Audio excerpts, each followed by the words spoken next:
coming down to the wire here in this final hour of in-game live pro football game day with Scott and Joe. I am Adam. Brady Kannon coming up in just a little bit, about a half hour or so from now, to help us preview a blizzard-like Sunday night football game. Should be very picturesque. The snow globe game between the Bills and the Niners. Very much looking forward to it. It's going to be a really fun game.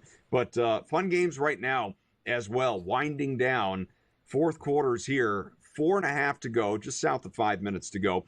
Buccaneers up 17-16. They have the ball. They're looking for more. 1st and 10 at the Carolina 11, trying to cover the number after coming from behind against this Panthers team in Carolina. Meanwhile, the Eagles, just before the break, tacked on a touchdown from Saquon Barkley to go up 21-12 in Baltimore. And I got to tell you, Joe, I was getting ready anyway to chastise the Eagles for not getting A.J. Brown more involved, which they still have, and it just doesn't matter because Saquon got the touchdown. But all their points prior to that score came in the second quarter when they scored the 14 points. What is unique about that second quarter versus every other element of this game so far?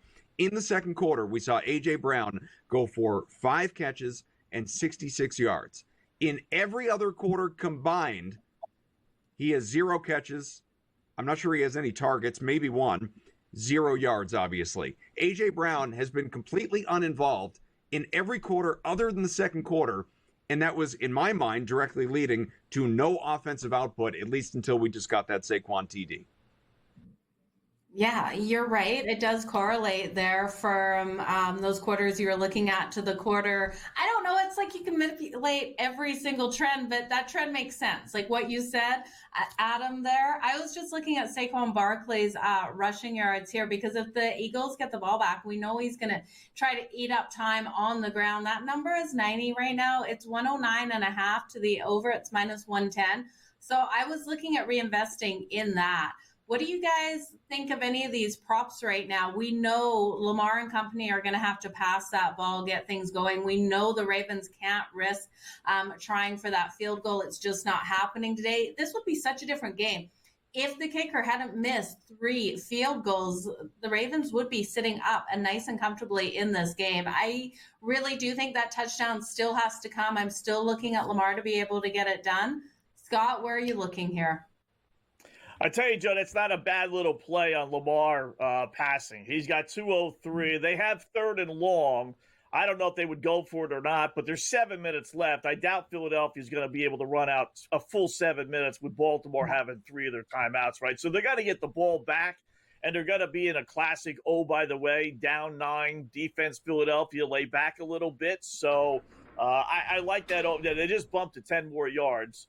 Maybe they got the first out. I'm not sure. Now it's locked. But either way, if as long as it's in that 250 range where you only need about 45 or so yards, they're not going to be handing the ball off. They don't have that much time. So I like the over Lamar Jackson props here. Let's see. I think they're going to punt, but wait for Philadelphia to punt the ball back to Baltimore.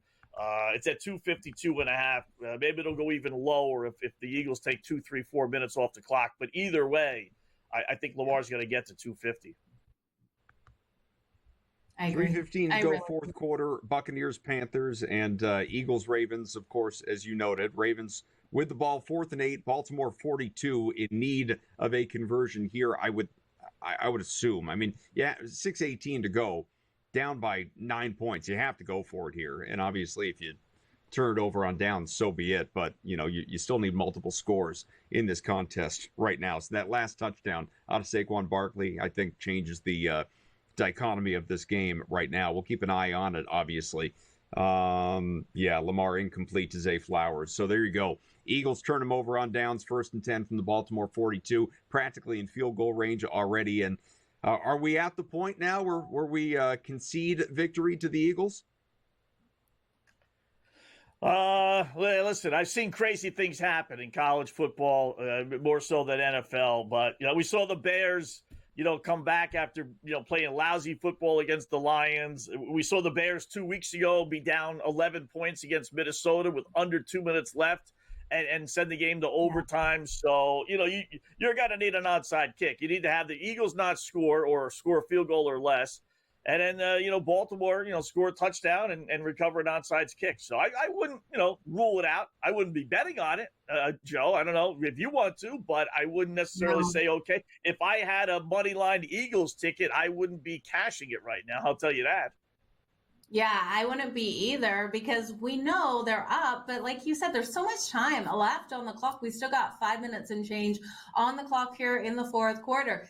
It's the Baltimore Ravens. It's Lamar Jackson. He's another one of those quarterbacks who I trust in to be able to fight their way back. And now you mentioned it before, Adam, the Philadelphia Eagles. It's not like they have this defense and this secondary that we've all had a ton of faith in. So you get that one big deep pass by Lamar down the field, connecting with one of his receivers out there. I'd expect it to be Zay Flowers in for the touchdown, and it's a whole different ball game here with 5 minutes and 25 seconds left. So I know the Ravens have to get back the ball, but I would not be writing off the Ravens right now. Am I going to bet them? No. If you want to bet them, they're plus 5,500 on that money line to come back, but it's a long way back, you guys. I was on the Eagles going into this. I feel not comfortable. Nothing's ever comfortable. It's not over until that final buzzer rings, Adam. Yeah. Buccaneers field goal, so that one's not over either because it's now a 4-point game and Carolina's going to be getting the ball back with 3 minutes left. Yeah, that's where I was going to go. Nice job by this Panthers defense. They give up a touchdown there. They probably would go for one. It would be a 1-point game. They would be down 8 there, but that's a real good job of, they had first and goal and they stopped them at the 1 yard line. In fact, they lost 5 yards on the play, so they couldn't even go for it on fourth down. Unless they wanted to go from the 5 yard line, why would they do that? So I tell you, this Panther team that they made some strides, right? I mean, last week wasn't a fluke. They're actually a halfway decent team. It's like no longer can you go into a game against Carolina and just say, okay, that's an automatic win. I mean, they've given Tampa Bay all they can handle, and they might not win the game, but again, I think they're opening some eyes around the NFL. Like, okay, we can't just go to Carolina and win a game or even have Carolina come to our ballpark. The defense has done really well the last few weeks, and so has the offense here. Eagles with 5.5 minutes left are up 21-12, Joe, and it's 4th and 1 at the Baltimore 33. And it looks like the offense is debating whether to try and go for it on 4th and 1, get a tush push through to a first down and continue to kill clock, or obviously attempt a 50-yarder. Oh my God! Carolina just returned the kick for a touchdown, but we have a what? It looks like we have, but we have love it. But it looks what's happening? Yeah, and I think that I see there's a penalty though.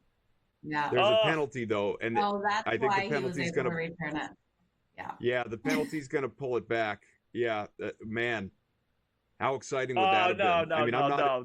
He didn't return it for a touchdown. No, he never even ran it down the field. We just see that they stopped the play. They killed the play. That's what ESPN told me. I'm going off the box score. I'm watching the bad job by game ESPN. Logs continue to update themselves here.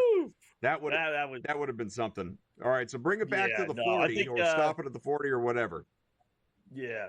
Yeah, they jumped off sides on a kickoff. They blew the play dead right away. But Carolina does get the ball at their own 40 now because the ball didn't go far. It didn't kick down the field far enough. So Eagles, by the way, stayed aggressive. They went. Yeah. Eagles went for it on 4th and 1. They got it. Jalen Hurts, a 3-yard run up the middle, and so Eagles, brand new set of downs at the Baltimore 30.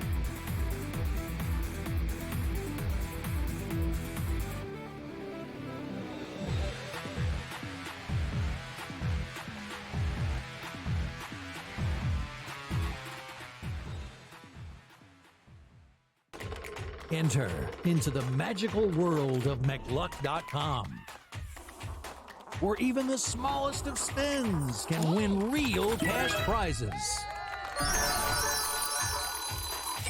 Adventure into over 1,000 of the best Vegas-style slot games. So what are you waiting for? Unlock your free welcome offer today. Join the fun where winners play and players win. Anyone that's been to a sporting event, the atmosphere before a game, I think Game Time Decisions has that same exact atmosphere. This is our arena. This is what we do. There is going to be an energy to game time decisions that you will feel night in and night out. The excitement you get when you lock your bets in, when you're figuring out what you want to do, we can zone in on the biggest games each night. I want this to be the place that people come to before the games start so they feel as ready as possible to lock in their cards. We are going to hit every single one of those markets that you need to know about. We're going to go through every single thing, and I've got a great team behind me that's going to help me get the job done. There is not going to be a better place, I promise you, than Game Time Decisions to get that new information, react to it, and be able to then bet accordingly. We will have everything at our disposal, and we will use that to our advantage. I'm Kevin Walsh. Tune into Game Time Decisions from 6 to 8 p.m. Eastern on SportsGrid. Your gut says Miami is going to win, and you should take the over. Your gut also said your NFT selfies would only go up in value. They didn't. But your head is on SportsGrid and knows the QB is in concussion protocol. The backup has a 45 QBR against the zone coverage. The New York D has the most sacks in the league. So yeah, trust your head. It's smarter to be on SportsGrid.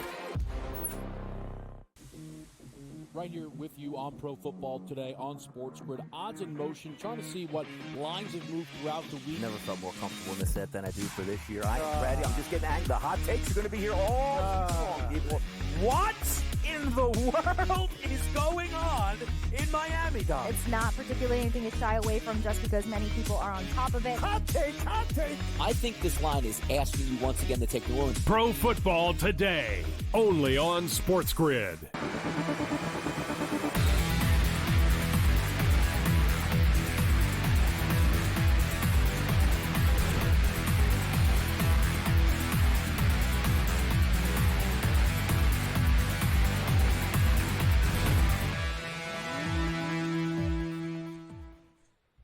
Back here in-game live pro football game day. We got about 45 minutes to go. We'll be joined in 15 by Brady Kannon, who, of course, will help us preview Sunday Night Football. So, Panthers continue to trail by 4. They're at the 2-minute warning.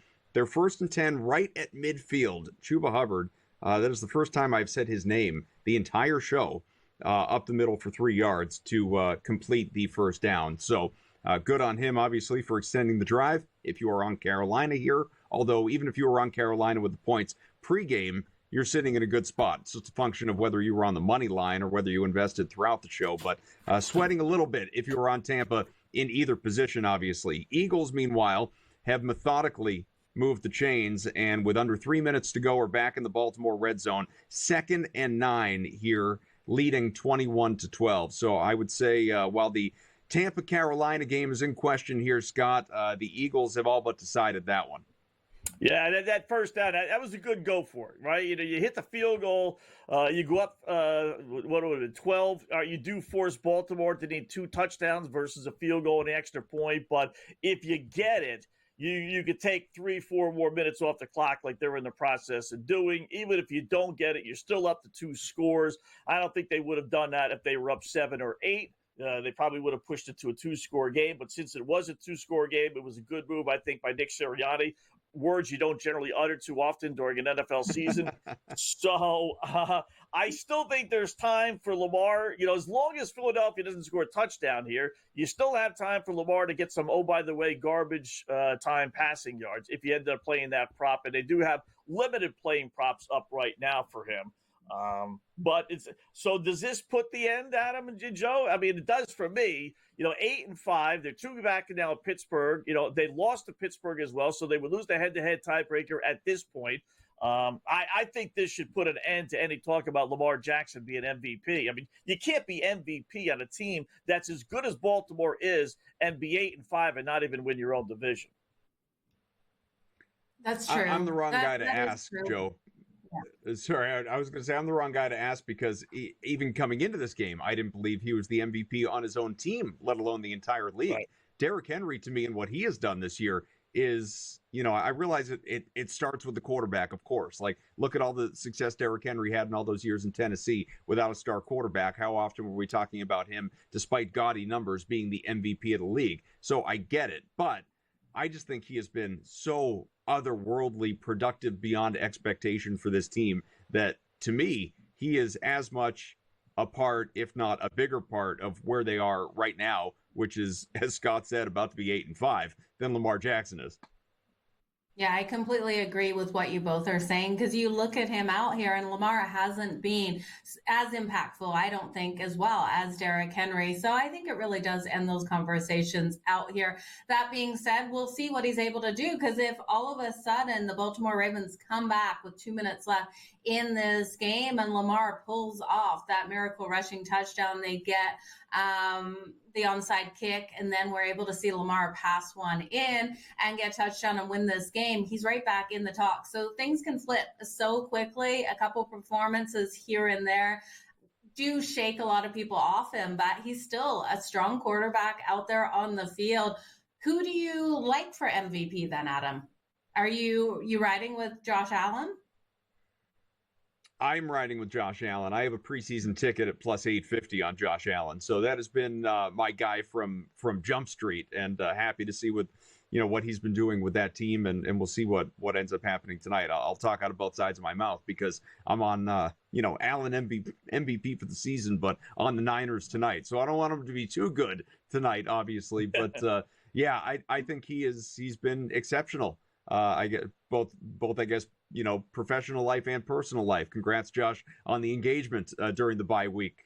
But this, I just don't think there are too many others, honestly. We have a passing touchdown for Bryce Young, 25 yards to Adam Thielen. Wow, 30 seconds left, and Carolina has gone up what is about to be 3, which is going to give Tampa very limited opportunity to get itself into field goal range. Beautiful. Not to end the MVP conversation, but this takes precedence. Tell you, the kid's he's done well. Yeah, we said it. Yeah, 30 seconds left, touchdown. Wow, just seeing it now. You can't count out an automatic W against Carolina anymore. Wow, that's too bad. We enjoy, bettors enjoy things like that. We like consistency, whether it's winning or losing. So you got 30 seconds, chance for Baker. They only need a field goal, right? And they got 3 timeouts. Yeah. So we've seen teams do a lot more with a lot less. Let's see what Baker Mayfield is made of. And let's see. Right now, 50-50 bet, although let's see what FanDuel has. They have it at plus 520. You want to take Tampa Bay, Joe, plus 520? They tie it. You'll be able to hedge that. That's for sure. No, I can't touch it because I think Baker will throw that interception. The books are not giving it to me, so I think it even more so. Right? That interception is going to come now. He's going to be in that Hail Mary situation, and he's going to turn that ball over. We look at Carolina's defense. They've been playing a strong look at Bryce Young's numbers, you guys. He's shown up fantastically today. 25 of 44. So he's had a lot of opportunities, gone for 282 passing yards. His number was 205.5 coming into this. So I'm really happy with what I've seen. His offensive line has held. Haven't allowed those sacks on him, and the defense has sacked Baker Mayfield 3 of 23 times. Sorry, there was 1 sack on Bryce Young. So let's see what Baker has in the end here, but already throwing 2 interceptions. I'm not trusting him to come back. Are you, Adam?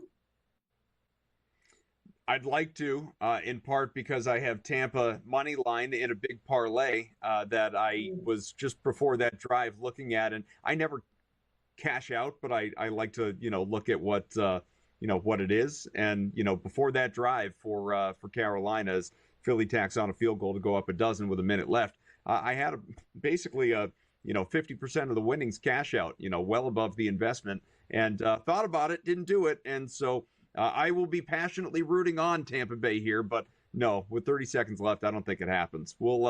We'll keep track of it, though. It could all unfold while we are away on our 2-minute break, but we will be back in about 120 seconds. And when we come back, we'll let you know how that game plays out. Philly on its way to closing the door on Baltimore.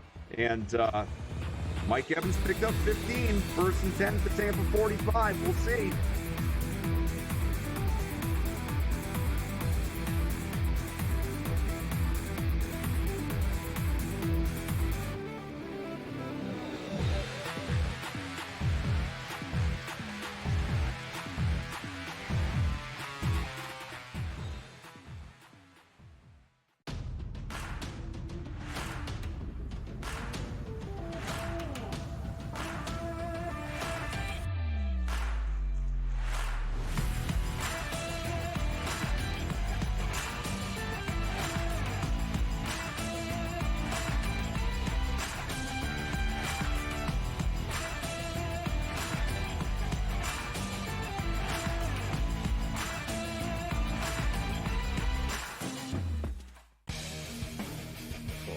We live in a society right now where everybody's a snowflake, everybody's a cupcake, and everybody thinks that nothing is fair.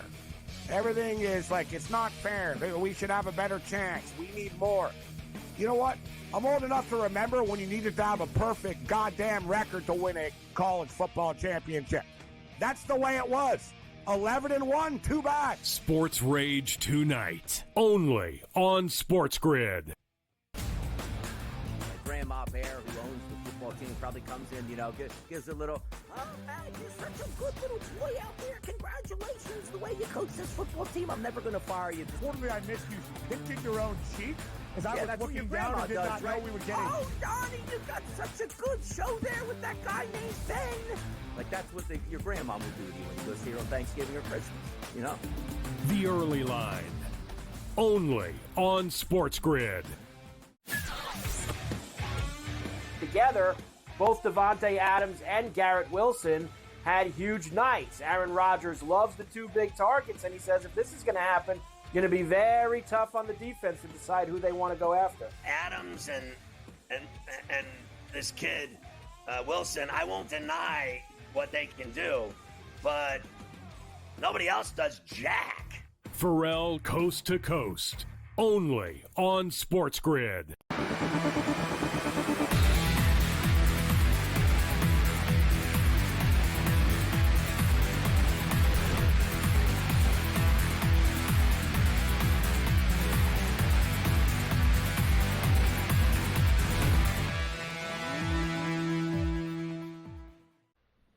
This is in-game live pro football game day, and we are taking a look in-game at this Tampa Bay Carolina contest. It is the only one of consequence that is still, pardon me, going on.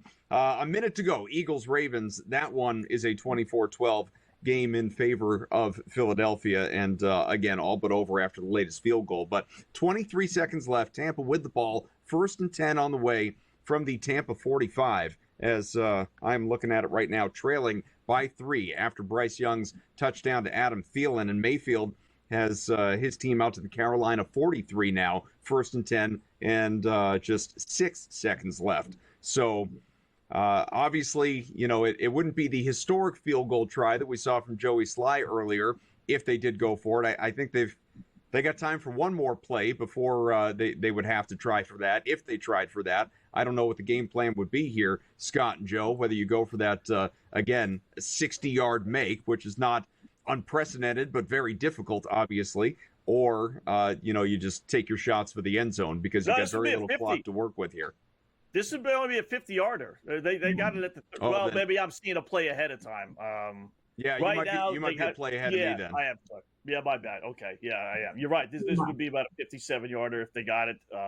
Instead, they make a completion. They got it down to the 33. So, all right, that's the benefit of having 3 timeouts, though. They were able to use the middle of the field with 6 seconds left. They wouldn't do that if they didn't. So, 50, got a 50-yarder here. Yes or no, Joe? Is he making it?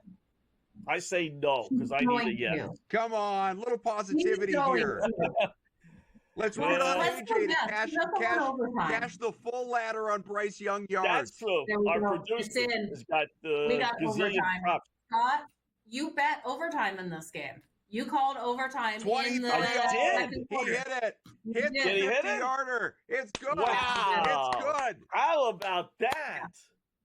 I gotta see it to believe it. Oh, you're the same guy that told me that they ran back the ensuing kickoff for a touchdown. So let me see it before I rely on the 4-letter network. It's right in front of you. Chase McLaughlin from 51. I'm looking at it on a TV over there. The computer screen right here. In your eyes right here.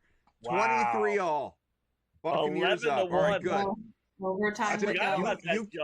You cash your 11-1 OT. AJ's chasing yards. I still have hope for the Bucs money line. Let's go. Yeah, AJ just needs 18 more yards to hit 300 for Bryce Young on a huge cash. Ulting that, I don't beautiful. care if Bryce Young gets 100 yards as long as Carolina doesn't win the game. That's all I care about. Can I get a Lamar? Can I really top it all off with a Lamar Jackson, by the way, touchdown pass for my fantasy team with 5 seconds left? I'll tell you what. 11. Baltimore's 1st and 10 at the Philly 10 with, like you said, less than 10 seconds left. It's possible. It is entirely possible. Now, Philadelphia's calling a timeout. Now, we're just trying to all make as much money as we can. Yeah, Philadelphia is up 12 with 7 seconds left, and they're calling a timeout. Who cares if they score, Philadelphia? What's the? There you 7 go. seconds left. Look, Scott, I got news for you. Lamar to Likely touchdown. Touchdown? Oh, this is too good. I might as well just quit gambling right now. Everything's going my way. This is just, it's never going to get better than these last 2-3 minutes. It just isn't. We haven't even previewed Sunday Night Football yet. The whole night's ahead of us. Oh, look at Lamar on that awesome. rush, you guys. Lamar's rushing yards, 79 rushing yards. So if you played him live at any number, you just went over that with this last drive here as well. Or pregame for that matter. Yeah. Yeah. Yeah. And I were tell you, all about Lamar. Philadelphia did a heck of a job. They got that ball back, Philadelphia, with 7 minutes left, and that's why I was telling you. I thought they were going to have a good 3 minutes, for Baltimore to get an by the way touchdown. Instead, they only had just over a minute. I mean, they took a good 6 minutes off the clock, Philadelphia, but we still had enough time to go down the field and score that by the wayer. So that makes it 43. Do they go for 2 here to make it 24-21? I guess they do, right? What was the over-under originally? 49.5, right? Yeah, so it's not going to hit that. It just hit it. So, yeah. It just hit one. Oh, my goodness. Well, but the Eagles... Oof, he just the Eagles were... Oh, poor Tucker. He just made that extra point. Why put the poor guy out there, right? For more misery. What's the difference whether it's a 1 or a 2? Well, it's like a basketball player who starts 0 for 7 and then hits one. You just got to see one go in, right? You just got to see one go through. That's a confidence booster for Tucker. Needed it. So the Eagles are going to win this one. The Bucs Panthers, overtime on the way, and Brady Cannon's going to join us. We'll talk some Sunday Night Football as well. Oh, rejuvenated energy. We're just getting started.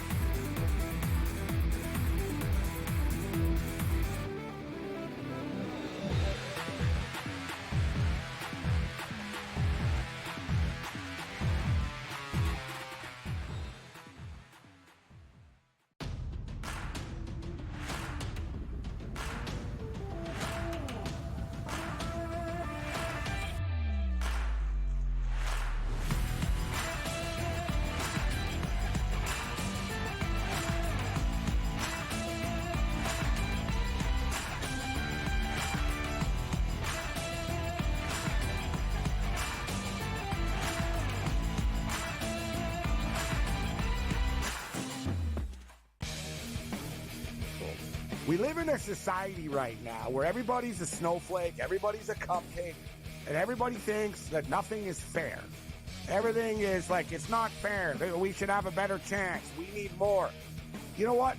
I'm old enough to remember when you needed to have a perfect goddamn record to win a college football championship. That's the way it was. 11-1, too bad. Sports Rage tonight, only on SportsGrid.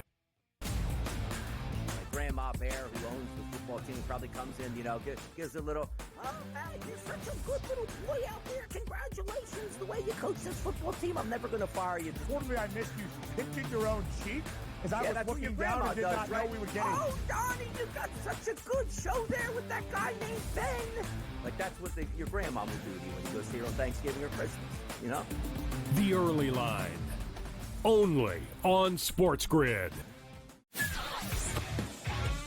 Together, both Devontae Adams and Garrett Wilson had huge nights. Aaron Rodgers loves the 2 big targets, and he says if this is going to happen, it's going to be very tough on the defense to decide who they want to go after. Adams and this kid, Wilson, I won't deny what they can do, but nobody else does jack. Pharrell Coast to Coast, only on SportsGrid.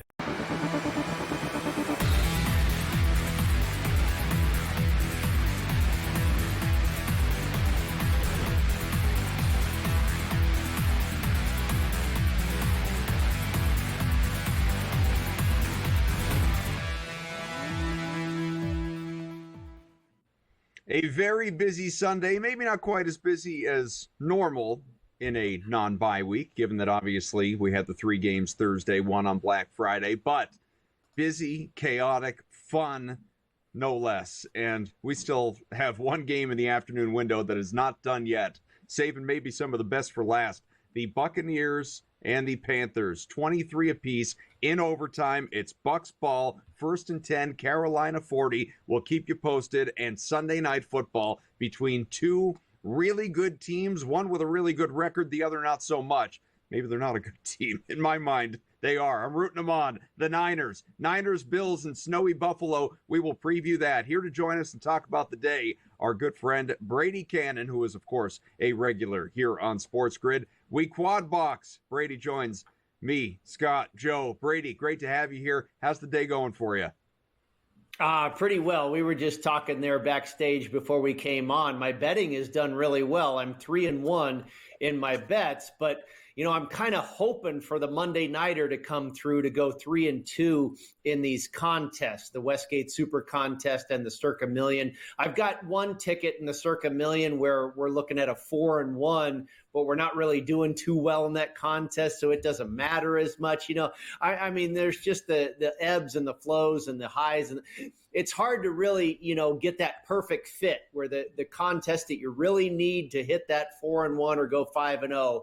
It just, some years it doesn't work out. I've done fairly well. We're above average in all these contests, but sometimes that's the way it goes. Your bets go okay and you don't do so well in the contest. But, there's a couple more mini contests left in the Westgate Super Contest and another quarterly prize left in the Circus Sports Million. So hoping maybe we can catch lightning in a bottle here for the final 5 or 6 weeks. Nothing worse, Brady, than having the winning team but not cover. You had 3 teams be in that spot: Indianapolis, Minnesota, Houston Texans. Did you have any of those? Or was there a game, the 1 o'clock or 4 o'clock games that you just really kind of burned you a little bit today? Well, I was on the Cardinals, so I was catching 3.5 there, and that was one of the most popular picks in both the Westgate Super Contest and the Circus Sports Million. So those that landed on the Cardinals won there, and I was also on the Jaguars, so that was a winner. And God, prayers out to Trevor Lawrence. That was absolutely awful. And hats off to Mac Jones and the rest of that team. I bet the Jaguars in the second half today, catching 4 points, because I felt that locker room speech was going to be, hey, we need to go out and kick this team's you-know-what, because, that had to set that team on edge after what they had done to their quarterback. I figured there was going to be a rally the troops type effort, and they didn't get all the way home, but they did win the second half, and I was able to cash that ticket. So 2 of those I was able to cash, Scott. The Falcons was a game that we were on. One of my partners liked the Chargers early in the week, and then he flipped and went Falcons. His gut reaction apparently was the right side. But, God, Kirk Cousins, 4 interceptions, and Younghoe Koo misses another field goal to start that game. To do that out of a bye week is really – and Justin Herbert was like, I want to say 9 of 16 for less than 150 yards, and you couldn't beat that team. That's pretty bad. And then the Jets. Adam, you and I talked about it on Saturday night. The Jets were in a tremendous situation. They came out on fire, and the huge turnaround, it was a 14-point swing when they should have gone in for a touchdown, and Rodgers throws a pick 6, and that was basically the different in the ball game. That was a tough one to swallow as well. Well, Sorry, Brady, guys, we're going to jump in quickly here. Sorry, one sec, Joe. I just wanted to update on this Buccaneers-Panthers game. Chase McLaughlin, of course, hit the big 50-plus yarder to take us to OT. He had a 55-yard try to give Tampa the lead, and that one no good. And so Carolina has the ball. Now 2nd and 5 at midfield, 6.5 to go in extra time. Yeah, Brady, where are you sitting with this game? That's what I was going to ask you. With this one going to overtime, the field goal no good. We now have the Panthers back in possession of that ball. They're 2nd and 5 on Carolina's 50-yard line. They're the favorite right now to get the win. I would love to see them come out and get the win. I grabbed the 6.5 with them going into this game. What position were you in, and what position do you like right now? I didn't have a position in this game, Joe. Adam and I talked about this on Saturday. I thought it was a lot to ask to, have the Buccaneers be a 6-point, nearly a touchdown road favorite 2 weeks in a row. That's hard. That's a big hill to climb, and it's showing here in this second round. Obviously, they got it done last week against the Giants, but round 2 against the Panthers, a division game, tough spot to be a road favorite by that much 2 weeks in a row. So I was leaning Panthers, but did not play the game.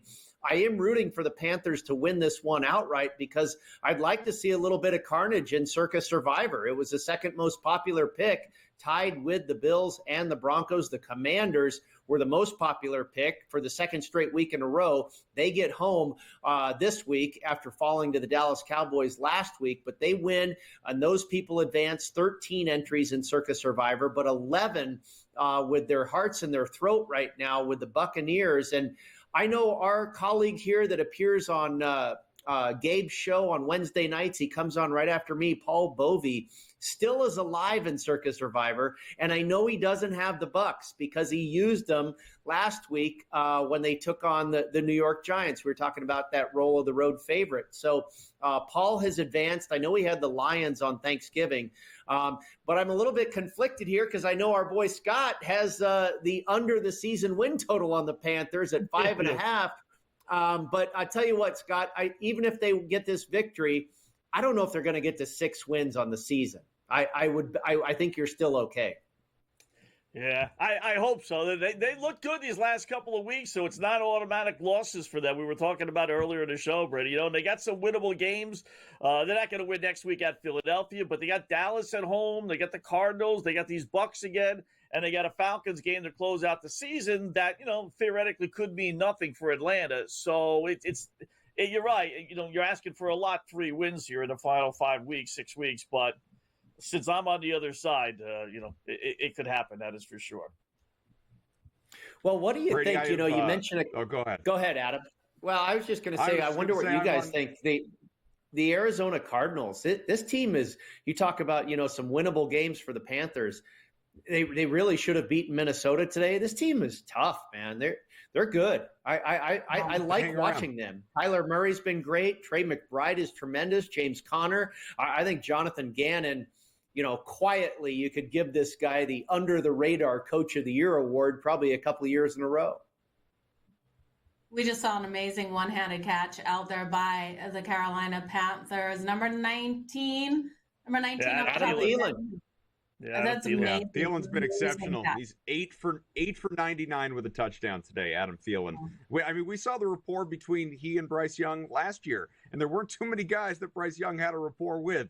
But, Thielen was obviously on the short list, and he's been great. And so now, oh, my goodness. Chuba Hubbard, fumbled the ball, Tampa with the recovery. That is immense. I was about to say, Brady, you were outlining this guy has this guy has this. If you're ranking your friends, I'm on Tampa money line in this one, and I am very much looking for the Bucs to help me cash a big parlay by winning this game. Simply winning, never mind covering the number. That is a huge turn of events, and the Bucs will take over. 5 minutes left in extra time at their own 29-yard line. You know what, Adam, is interesting about that as well? This ties into Circa Survivor. If this game ends in a tie, it is still a loss. In Circa Survivor, the rules are if it's a tie, it is a loss. So those people, those 11 entries that were on the Buccaneers, if this game doesn't end in a tie, they will be eliminated. I'll take that. That is interesting. It's not a win. I know that. So it helps my 5.5. I will gladly take that, Adam. There you go. There you go. I'll be honest. I've never bet on a team that actually landed in a tie. I have no idea what happens to my parlay in that situation. It's the first time for everything. Is that a loss? Is it a void? I don't know how these books score that.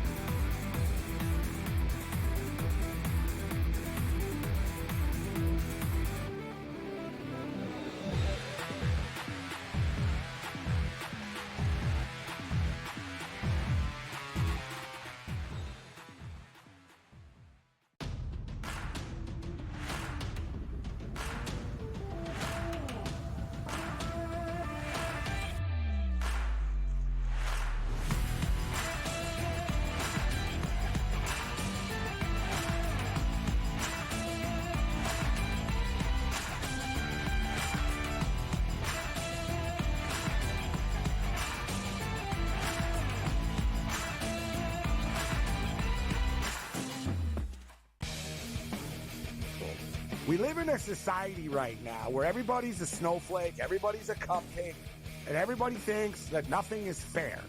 Everything is like, it's not fair. We should have a better chance. We need more. You know what? I'm old enough to remember when you needed to have a perfect goddamn record to win a college football championship. That's the way it was.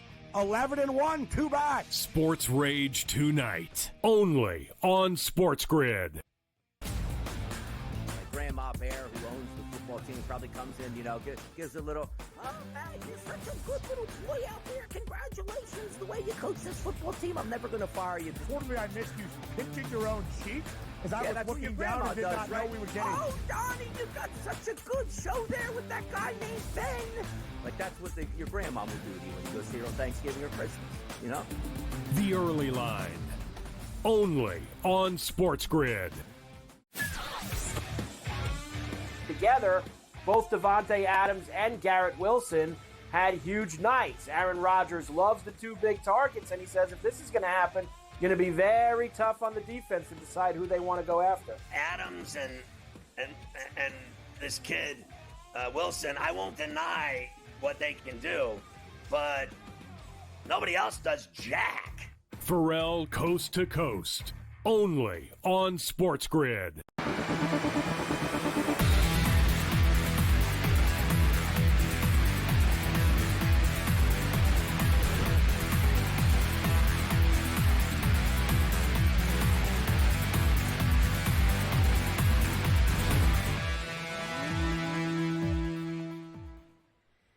So the Buccaneers and Panthers, Baker Mayfield doing his job. It is 2nd and goal from the Carolina 12 now, as we are back with Scott. Joe Brady is here with us. And, that's what I figured. I was just about to ask it, and I got the answer. Baker Mayfield kneels for a 2-yard loss. So I was going to say, are they going to keep trying for a touchdown, knowing that obviously any points win the game, or do you just settle for a short field goal and try and win it that way and hope that you don't screw it up? And that's exactly what they're doing, what exactly they did. Chase McLaughlin buries the 30-yarder. Buccaneers improve to 6-6, everybody. Wow. Very interesting, man. Yeah. And Circa Survivor, those 11 entries advance. And we talk about this being really the gauntlet time of the season from last week into this, week 13A, week 13B, where you got to play both the Thanksgiving Day games and this Sunday. And through all of that, only 2 people get eliminated all week. I think it was just 2 or 3 entries in Circa Survivor. All that pomp and circumstance, and everybody's moving on to week 14. Amazing. Brady, quick story, right? I'm watching football last night. I think it was the Cincinnati game. And game ends, flips over to Cincinnati newsmen, right? They're doing the weather forecast. This is last night. Oh, it's a blizzard, rain showers, storm showers. Going to be awful weather on Sunday for the football game, right? I hurry to the window. I put the under 49.5 in. I'm all happy. 15 seconds later, it gets lowered to 47.5. I got a winner. I beat the boys in Vegas, right? I turned the game on today. You couldn't have had picture-perfect weather, and they have the most points in any NFL game, 82 points today. So, with that in mind, I did watch Weather from Buffalo about a half hour ago, and the poor guy standing outside in seemingly a blizzard. I mean, I don't know. After this afternoon, I don't know what to think, but 44.5, Buffalo's laying 6.5. I like the under passing props as well. I don't know from what I saw, I don't know how they're going to throw the football, but I thought the same thing last night with Cincinnati and Pittsburgh, and look what happened. That's tough, man. I mean, I think it was in the history of that matchup between the Bengals and the Steelers, there was more points scored in the first half than those two teams have ever scored meeting one another before in their history of their franchises. That's really tough. I just looked at the weather report for Orchard Park, New York as well. We know, temperatures in the low 20s, some snow flurries and that type of stuff. I saw wind from 10 to 15 miles an hour, which is legit, but it's not crazy. I kind of think, Scott, that the overwhelming reaction here is going to be to play the under. And you and I, everybody, we all know here that what really dictates a game staying under the total is not necessarily snow or rain, but wind. and it doesn't appear that the wind is too crazy. So I think the general public, the masses, are going to run to the window. Oh my gosh, it's snowing, it's cold. They're not going to be able to score. And I think it might bring this number down a little bit. And so my reaction would be to play the over. I have not made a play. That's just an opinion. It's just a thought. As far as a play, I have a 2-team money line parlay with the Buffalo Bills and on Monday night, the Denver Broncos. A little chalky, obviously, but I'm pretty comfortable feeling that both of these teams come out with a victory. Yeah, I like the Bills at home, Brady. I like where you're going with that. If you're liking them on the money line, would you take them with laying those points at 6.5 right now at -112, or would you stay away? Would you look at the 49ers plus the points in this one? Like, where would you go if you weren't throwing it into a parlay? Yeah, I'm kind of conflicted on this one, Joe. I made the number just in my own head. I was thinking 9 in favor of the Bills because the look-ahead number was 3.5, and I felt that was about the normal number you would expect. And then you have Trent Williams out, you have Nick Bosa out, you expected that Brock Purdy, or I expected that Brock Purdy was going to be out, and I said, okay, and then the weather and all this other stuff, I said, okay, that's probably about a 5 or 6 point adjustment. So from 3.5, I got to 9. And then it comes out 7, which kind of felt like the bookmakers were unsure is if Purdy's going to play or not. They knew there were some players injured for the Niners, so they weren't going to make it 3.5 or 4 or 5. Okay, let's go to 7. If he's ruled out, we'll go to 9 or whatever it is. He's ruled in, and it's ticked down just a little bit. Trent Williams is a big loss for this 49ers team. Nick Bosa is big on defense, but when I crunch all my numbers, Joe, I come to 4.5 in favor of the Bills. I think if I had to bet this, and I'm going to stay away from the side. Like I say, I don't mind Bills on the money line. But if I had to bet it with the points, I think I'd take the Niners because the public perception is, and me included, this team has absolutely hit rock bottom. They're done. Their season's over. They have a ton of talent, but they're just not very good. And you never know. One night it all might work and click again, and they could be, looking like Super Bowl contenders. And maybe it's tonight. So I just think the 6.5 or so is probably too many. I do think Buffalo wins the game, but I would say they probably win by 3 or 4.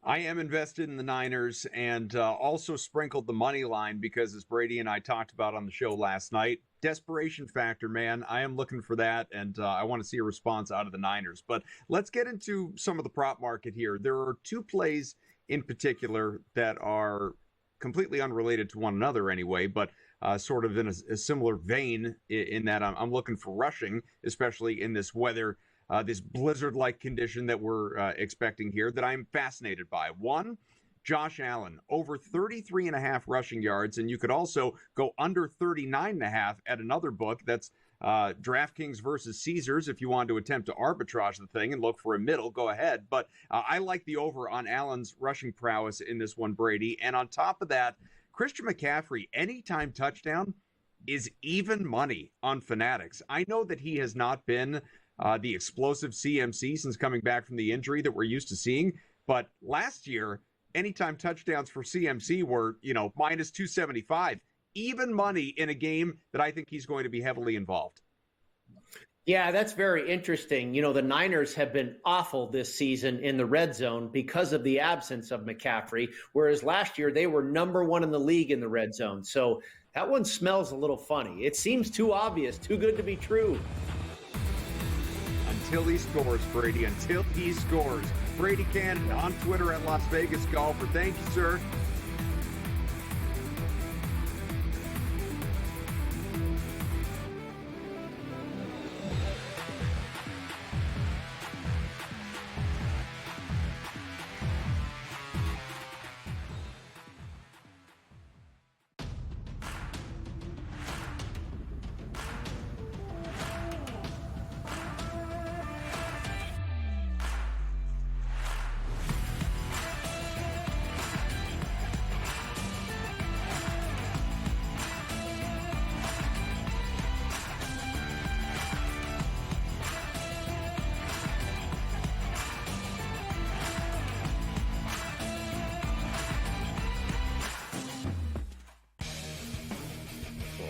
We live in a society right now where everybody's a snowflake, everybody's a cupcake, and everybody thinks that nothing is fair.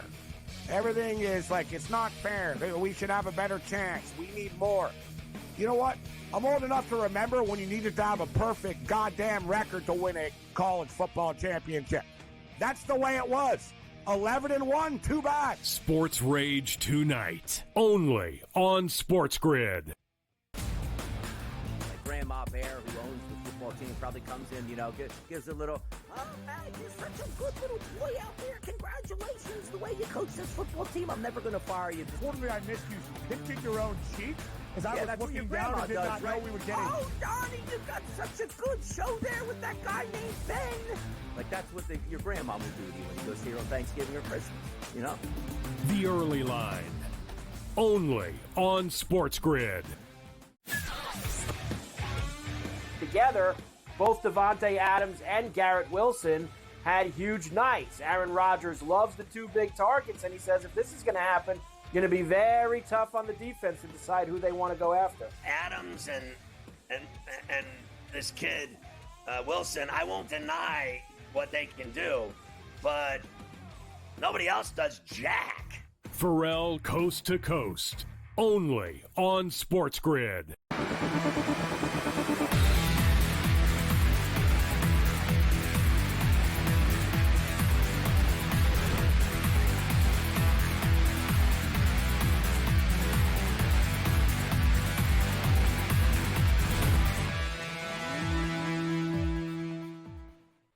Down to our final segment here on In-Game Live Pro Football Game Day. Thanks once again to our lone guest, Brady Kannon, but of course, AJ, everybody behind the scenes for making the show possible. A fun one, entertaining one, a lot of great action in the NFL throughout the day and especially during this late afternoon window. And we are into our Sunday Night Football preview in snowy Buffalo. Niners, Bills, just to throw out some numbers here. The Bills 10-1 straight up in their last 11 games following a bye. And the Bills are 9-2 to the over on their team totals this season, including 5-0 at home, where they are averaging 35 points per game. The Niners allowing about 27 points per game on the road. So, Scott, Joe, bringing you back here. Obviously, I want your favorite bets in this one. Anything that you didn't discuss with Brady, or anything that you'd like to reinforce for our listening and viewing audience. But on top of that, Joe, how do you feel about these trends? I like those trends, especially they're going to support my Bills team total over the 26.5. That's coming in at -104. And I know this weather is a concern tonight, but like Brady said, the wind isn't there. And I really do trust Josh Allen. You talked about him for MVP, and I do think he's that caliber of a quarterback that in this cold weather, the Bills are at home. They can play in this weather. They can get that ball moving. And I really do think it's going to be harder for the 49ers here. We know Nick Bosa is still not in this lineup. So I think offensively, the Bills are going to have control of this. But I think defensively as well, we know Brock Purdy is a strong quarterback. He's able to play those game plays, but I don't like some of these props that are coming out for the 49ers. They just seem too low. You talked about CMC, the low numbers there. So while I do have some props for the 49ers, I'll run through all of them right now. The majority of my props and where I feel best is with the Buffalo Bills. So I take the Bills over 26.5 points. I will take that defensive touchdown because I do expect Brock Purdy to turn that over. So defensive touchdown at +650. I expect Josh Allen to be Superman out there. I'll take him for the anytime touchdown at +105. 2+ touchdowns at +650. Over on his rushing yards, like you, Adam, 36.5. I'm going to look for Von Miller to get that sack at +225, and Dawson Knox for a 20+ reception out there at +260. Brock Purdy, though, strong at running one in the end zone. That's at +700. And then I'll look at George Kittle for 5+ receptions at +106. Scott, where are you going? All right, I'm going to go contrarian on some certain things. I think we're going to get guys to move the ball down the field because you're right, that it's not that windy. They just showed it on TV, but it is freezing and that whatever. So it's going to have some role. I'm going to go under Brock Purdy passing yards, 215, 213.5, depending on where you do your shopping. I just don't know if they're going to be able to throw the ball that much these days. guys will throw for 225 yards. I do believe in Christian McCaffrey tonight. I would play any of his props, whatever you like. I'll just combine it all, 100 yards combined receiving and rushing at even money. I'd really be surprised if he doesn't get that. And then this is where the contrarian thing comes into play. I think most people would say, well, last thing I'm going to do is play a field goal kicker, right? Yeah, you know what? I'm going to play both. The numbers are so low. The Jake Moody field goal kicker for the Niners, 5.5 points. That's 2 field goals. Tyler Bass for Buffalo, 6.5. You know, I just think they will be able to move the ball, but I think the drives will stall in the red zone when things get really tight, and I like both field goal kickers to go over.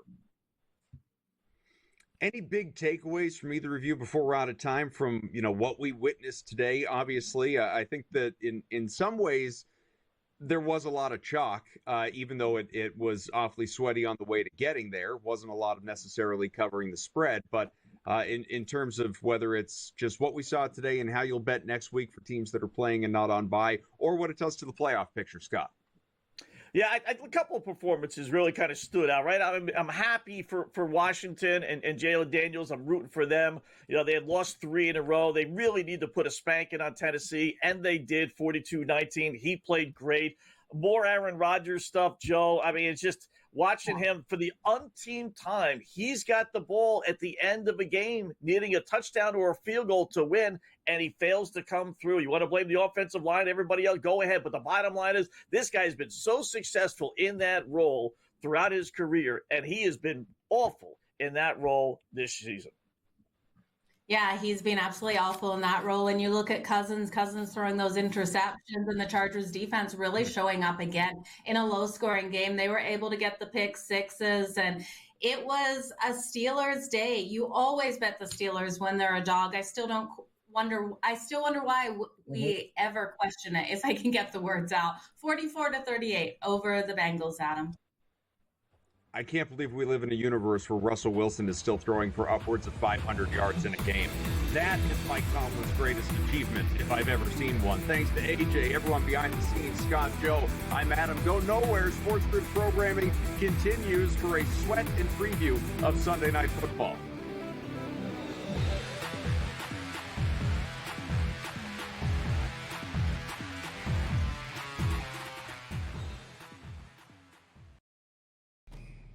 It's a new era in CFB to start off this year, put on full display. My take on this game is simple. I know some people will be upset about it. Good riddance to the Pac-12. Can you do it in terms of the week to week to week?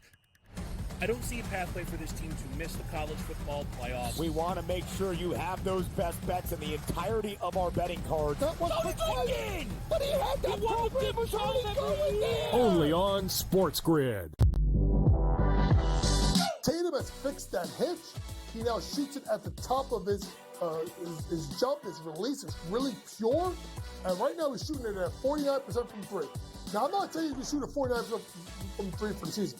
But if he's at 42, 43%, Lord have mercy, look out below.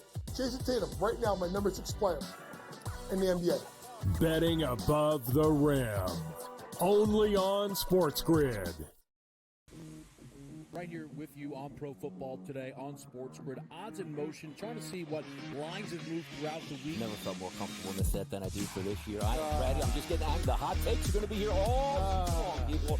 What in the world is going on in Miami, Dom? It's not particularly anything to shy away from just because many people are on top of it. Hot take. I think this line is asking you once again to take New Orleans. Pro Football Today.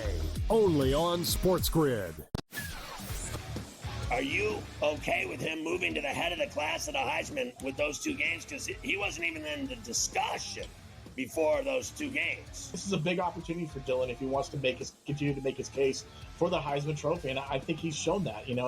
What is he, a 6th-year player who's going to probably end up setting most of the passing marks because he's been around for so long? So why not also throw a Heisman Trophy in the mix? Pharrell Coast to Coast.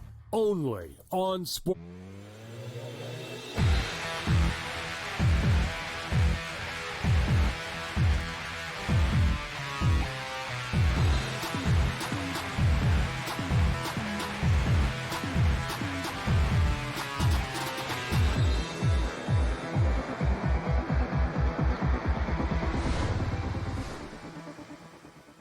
Let's roll. In-game live game day has begun. I am Gabriel Morency on the SportsGrid Radio and Television Network, Sirius XM Channel 159. Countdown to kickoff is on as we wrap up a wild Sunday of action in the National Football League. The Buffalo Bills look to keep pace with the Kansas City Chiefs as they try to track down the Chiefs and get the top seed in the AFC. Meanwhile, the San Francisco 49ers are fighting for their playoff lives. They would be in big trouble as far as the wild card is concerned, but the NFC West is still up for grabs, although the Seattle Seahawks have rattled off 3 consecutive wins. The Seahawks are getting hot at the right time of the year right now. I'm sure you know that it's been snowing in Buffalo, and in fact, I think they got like 6 feet of snow in Buffalo, but people get confused often. They see that there's a lot of snow in the city, and they see the snow in the parking lot, and they see the snow before the game and all that, but they don't leave the snow on the field during the game. All right, so the field has been cleaned up, but the snow is still coming down. So there's going to be its flurries tonight. It's one of these snow globe games once again. Not quite as crazy as the Cleveland game was. That was pretty crazy, but hey, maybe it will. And the snow is supposed to come again throughout the evening. But something that we're going to bring up will remind you. Remember the Cleveland game a couple of weeks ago, whatever, last Thursday, 2 Thursdays ago, whatever. When it got crazy in the second half. What happened in the first half? The field was perfect. The weather wasn't that bad. In the first half, it was like 7-3 or 6-3 or whatever. They scored like 10 points. And what happened when it started snowing and you couldn't see anything? They scored 1 million points in the second half, and the game went way over the number. All right, so people often confuse bad weather with unders, and it's not really the case. Unless you're talking about one of these MAC games, and it's like freaking sleet. And it's like, 38-mile-an-hour winds and stuff like that, and the goalposts are rattling, then you got a problem. But I actually don't think that these teams will have a problem. The San Francisco 49ers are going to want to run the football. The Buffalo Bills look to run the football. Josh Allen and the Bills used to playing in bad weather, although they're not great bad weather. Not a great bad weather offense, to be honest with you. They've gotten better, though. Brock Purdy, of course, is back. Let's start off with some Sunday night trends for you as far as this football game is concerned. The Buffalo Bills are hot right now. All right, the Bills have won 6 straight games. They haven't lost since that Houston game. They've won 6 straight. They're 5-1 against the spread on this run. They're also 5-1 to the over during their 6-game win streak. This is pretty interesting as well. A couple of these numbers for you team total players out there. But 10 of the last 11 Bills games have gone over the number at home. Also at home, the Bills team total. This is an interesting one. 9-1 to the over, the Bills team total. It's 25.5 tonight. So 25.5 is the Bills team total. I think the Bills will get there. It's a sharp number.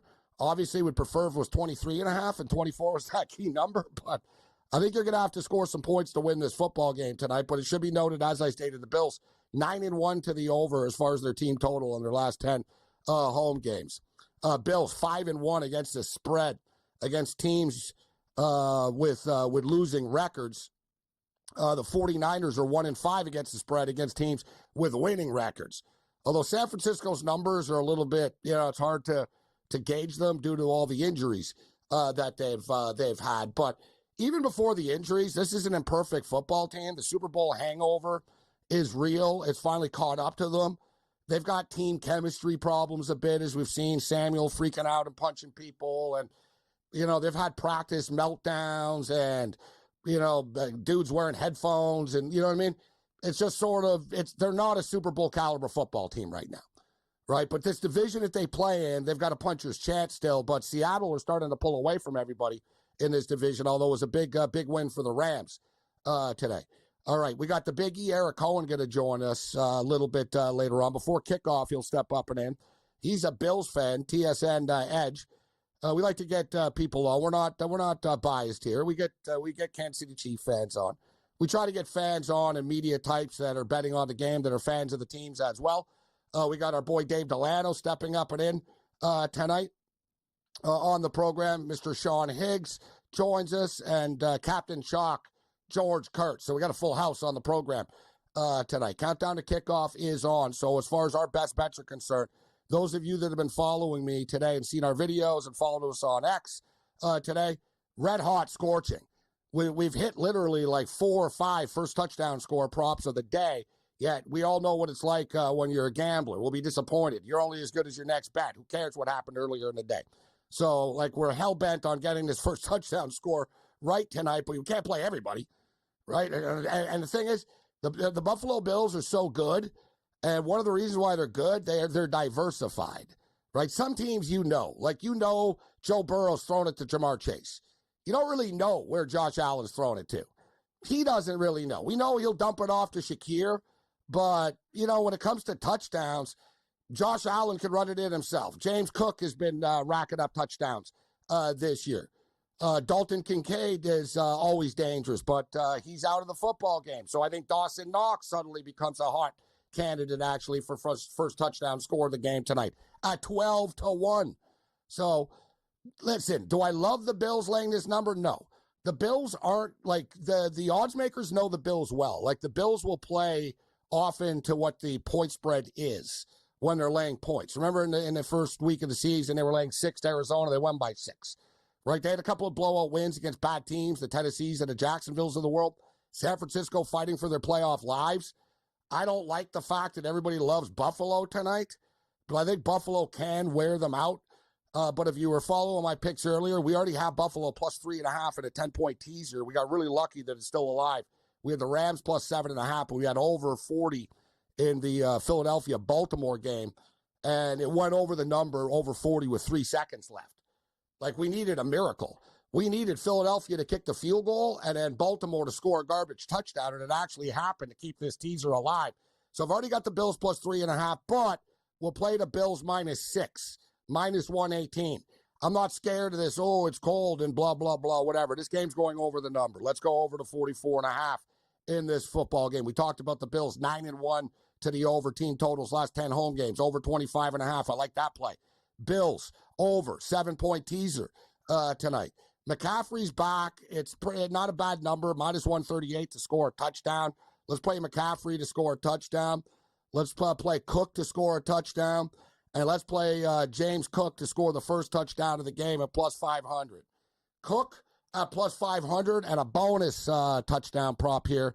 And like I said, we could play Josh Allen. You could play Cook. Like, it's kind of frustrating with the Bills because there's so many options. Like, there's so many different people that can score the touchdown first. But I'm gonna roll the dice with Cook at plus 500, and I'm gonna go with Dawson Knox at 12-1. Dawson Knox, first touchdown score of the game, 12-1. We've got a lot of plays in here, and due to the fact that the odds makers see this weather and the public gets scared off, a lot of the offensive props are way too low tonight. So let me rattle off what we're doing here. Dawson Knox over 2.5 receptions. Khalil Shakir over 5.5 receptions. James Cook over 2.5 receptions. George Kittle over 3.5 receptions. Jawan Jennings over 4.5 receptions. So we're playing all these small little reception props. Very, very fair numbers. And a play that I didn't put in, though, even though I got a bunch of them, we'll play our patented long field goal prop, even though Bass is hit or miss. Bass can be ass sometimes, so it's a little bit risky.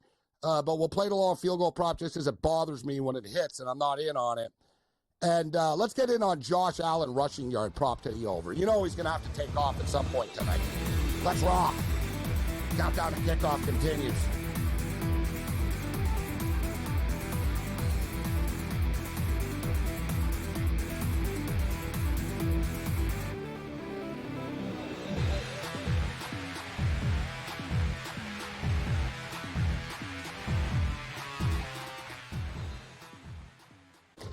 Enter into the magical world of McLuck.com, where even the smallest of spins can win real cash prizes.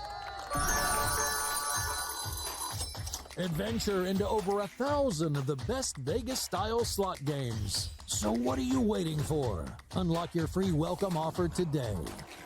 Join the fun where winners play and players win. It's a new era in CFB to start off this year, put on full display. My take on this game is simple. I know some people will be upset about it. Good riddance to the Pac-12. Can you do it in terms of the week to week to week? I don't see a pathway for this team to miss the college football playoffs. We want to make sure you have those best bets in the entirety of our betting cards. That was in! But he had that program was already going there! Only on SportsGrid. Tatum has fixed that hitch. He now shoots it at the top of his jump. His release is really pure. And right now he's shooting it at 49% from three. Now, I'm not saying he's going to shoot at 49% from three for the season. But if he's at 42.3%, Lord have mercy, look out below. Jason Tatum, right now, my number 6 player in the NBA. Betting above the rim. Only on SportsGrid. Right here with you on Pro Football Today on SportsGrid. Odds in motion, trying to see what lines have moved throughout the week. Never felt more comfortable in this set than I do for this year. Brady, I'm just getting angry. The hot takes are going to be here all long, people. What in the world is going on in Miami, Dom? It's not particularly anything to shy away from just because many people are on top of it. Hot take, hot take. I think this line is asking you once again to take New Orleans. Pro Football Today. Only on SportsGrid. Are you okay with him moving to the head of the class of the Heisman with those 2 games? Because he wasn't even in the discussion before those 2 games. This is a big opportunity for Dylan if he wants to continue to make his case for the Heisman Trophy, and I think he's shown that. What is he, a 6th-tier player who's going to probably end up setting most of the passing marks because he's been around for so long? So why not also throw a Heisman Trophy in the mix? Pharrell Coast to Coast. Only on Sports.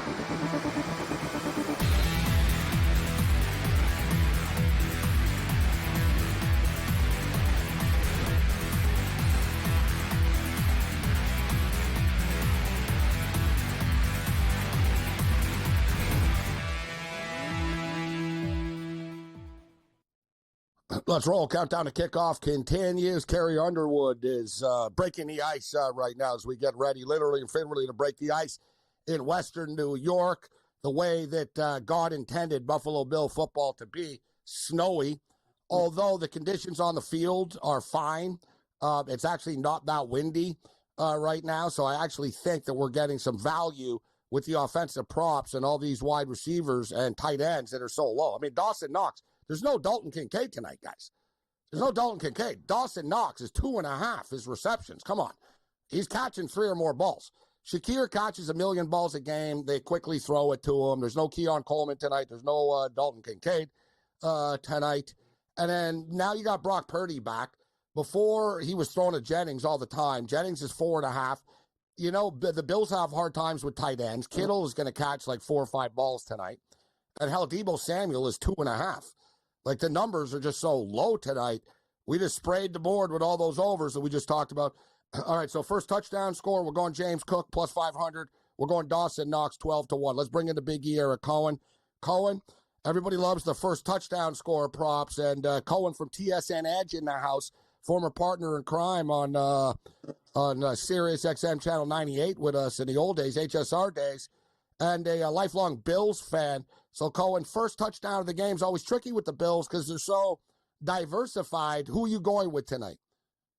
You know, you mentioned him a few times. I love Dawson Knox. I love his yard total. I got it at 25.5. I mean, without Kincaid there, you've seen the last few weeks that, you know, he is the guy for Josh for anything short. I love Knox. In the end zone, he's a huge threat. To me, there's this huge value with him with his yards, his catches, his touchdown prop, and if you're going to sprinkle something on the first touchdown, I'm going to go all in. I think he's got, you know, a big game, and he doesn't even have to have a big game to go over these numbers because they're so low. I agree with you, and I'm not in on the yardage one, but I got Dalton Kincaid. With Dalton Kincaid out, I got Dawson Knox over 2.5, and I played him to score anytime touchdown just in case he scores. It's not the first one at plus 210. We got it at 12-1. So as far as the game is concerned, you know the Bills well, and listen, they're a little bit different this year. They have drilled some teams at home, but if we look back on them, they weren't great teams, right? They smoked Jacksonville, they smoked Tennessee, they beat up on Miami when they were kind of shorthanded. So they're not, you know, when they lay a bunch of points against a quality team, it's a little bit dangerous. Are you worried about the 6.5 at all right now, or do you think the Bills are going to roll them tonight? Yeah, I do think the Bills win. One of the other things I do like is I like the 49ers team total under. I really feel like this is a broken team. You alluded to it in earlier in your first segment, but I mean, you look at San Francisco, and I mean, yes, Brock Purdy's back, but there's no Trent Williams. I don't think Christian McCaffrey's 100%. There are other injuries on this offense. I don't think, and you got Matt Milano back for the Bills too, and of course, Von Miller's back after serving his 4-game suspension earlier this year. I think the Bills defense makes a statement. I don't think the Niners score a lot of points. If you get it at 19.5, I like the San Francisco team total under. We talked about Knox. I think Cook runs the ball well. I think Allen runs the ball well. I think the Bills win handily. So, I mean, the way I'm talking, yeah, you figure they're going to win this game by at least a touchdown. But those are the things I'm looking at. Just in case it's like a 2017 game, you're still going to win with the Niners team total under, and some of those Bills props can still go over at that score. Yeah, I'm kind of thinking, I don't know if it's wishful thinking, but 31-17 Buffalo, right? You know, that that they're up. They win by 10, I don't know, 30-20. Here's another one, sort of 30-20 type of deal. What do you think about that number? Listen, I brought it up. The Bills are 10-1 to the over in their last 11 home games. And how about this, Cohen? Their team total 9-1 to the over in their last 10 home games, and their team total is 25.5 tonight. Again, like it's the weather thing, right? Like it always scares you because we've seen in the past. I mean, remember a couple of years ago, obviously different team, but they didn't score against the Colts in a snowstorm, and then of course the Patriots game where Mac Jones completed 2 passes and the Bills couldn't score, and that was in a windstorm. Let's not forget. Let's not forget the old days, too, Colin. If you remember the Derek Anderson game where the Bills set a record. I do. That's Derek right. Anderson set a record with the Cleveland Browns. Yeah. Lowest passing yards ever in an NFL win. 24 passing yards in the snow. Only the Bills can hold someone to 24 passing yards and lose the game. Well, they did that, too, a couple of years ago with Mac Jones, and that was a game where Josh Allen did start, right, where the Patriots won that game late in the year. I mean, those things scare me a little bit. So that's why I try to go a different route by playing the Niners team total under, by playing the very low numbers, because you are getting much better value on receivers and running backs based on this weather. So again, the guys I'm targeting Knox, I'm targeting Cook on the ground, and I do think Josh Allen, because obviously, don't forget that the defense has to play in these conditions too. So you're going to have DB slipping. I think Allen breaks off a good run or two and he goes over that rushing number. So there's plenty of things to bet on and really enjoy in this game. Yeah, that was my added prop, guys. So I just played the team total over. I think the Bills are going to get to 27 or 30 tonight.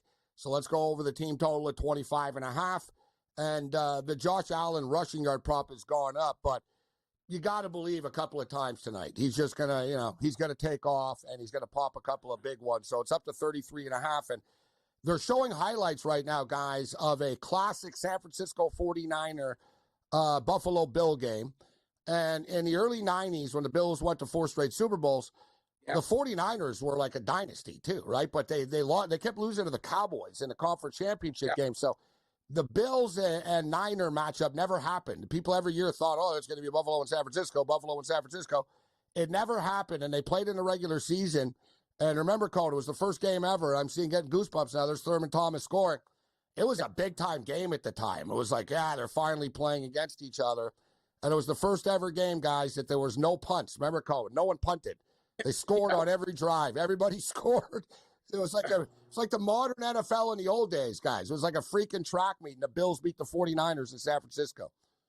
Well, the Bills had to play the Cowboys twice after the Cowboys beat the Niners in the NFC Championship game. And it was finally when the Niners got there, was the year the Bills didn't get there in 94 when they beat up on Geoff's Chargers, Stan Humphries. And of course, Young won that Super Bowl, right?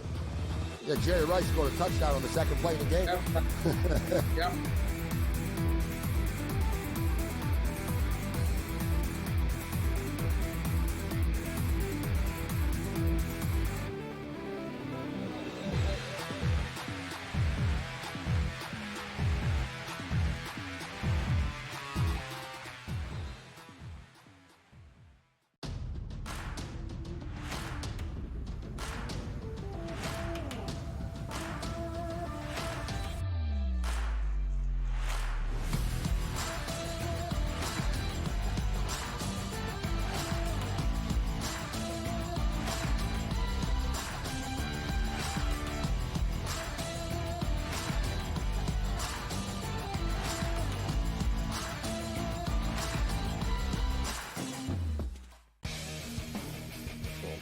We live in a society right now where everybody's a snowflake, everybody's a cupcake, and everybody thinks that nothing is fair.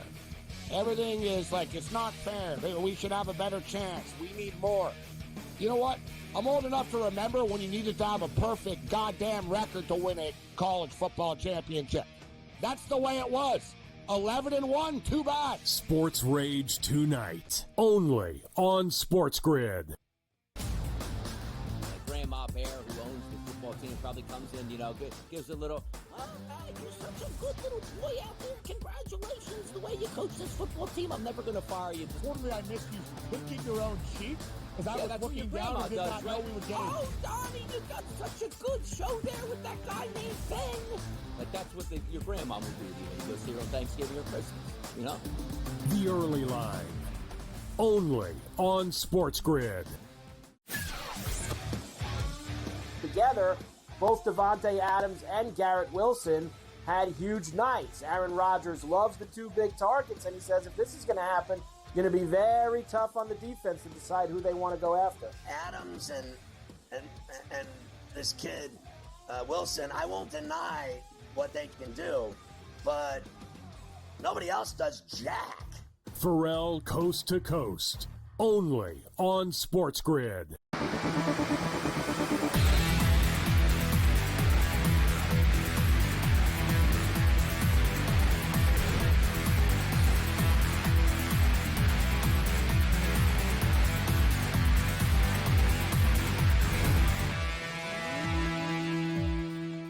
Let's do this thing. In-game live game day. The football game has begun. The Buffalo Bills get the ball first. They return the kick to their own 22-yard line. Shout out to everybody joining us on Sirius XM Channel 159, SportsGrid Radio and Television Networks, Roku, Smart TVs, LGs, everything else in between.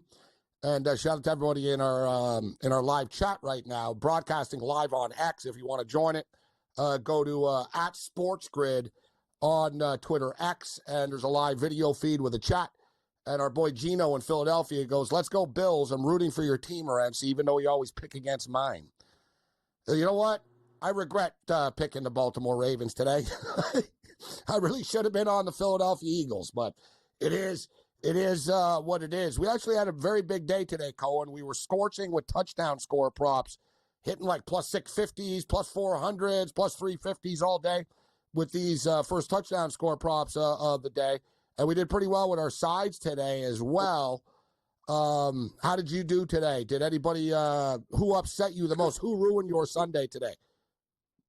I think the biggest one, I hit the Ravens too. And if there was only a prop on Tucker to miss, that'd be money. Because, man, that guy has just continued to cost the Ravens throughout, like this year. Missed two kicks and an extra point today. I gave the Jets one more shot. They're up at two touchdowns, driving to go up 3, and Rodgers throws a 90-yard pick 6, and the Seahawks score 19 unanswered. So I had a few really bad beats. Overall, I did very well, but as you say, it's the ones you lose that are really tough, and those were really kicks in the groin because those were games that should not have lost. You know what, too? And if Tucker doesn't miss those field goals, maybe that game goes over the number, too, because it changes the narrative a little bit. Like it forces Philadelphia to want to score a little bit more. And then think, Cohen, too, the extra point that he missed, they were down 9 after because of it. It would have been 8, right? It actually would have made a difference. I get it. Harbaugh went and hugged him and all that. But, dude, Baltimore, they're good, but they're not great, Cohen. You know what I mean? No. I don't want to dismiss them. Yeah, like we're Bills fans, so there's no guarantees for us either. All right, San Francisco get a stop. They got the Bills into a 3rd and 13 situation, and the Bills just picked up like 10 yards, but it wasn't enough. I will say that suddenly the snow is starting to come down a little bit harder right now as this football game starts. So it looks like, it's going to be another snow globe game here tonight, guys.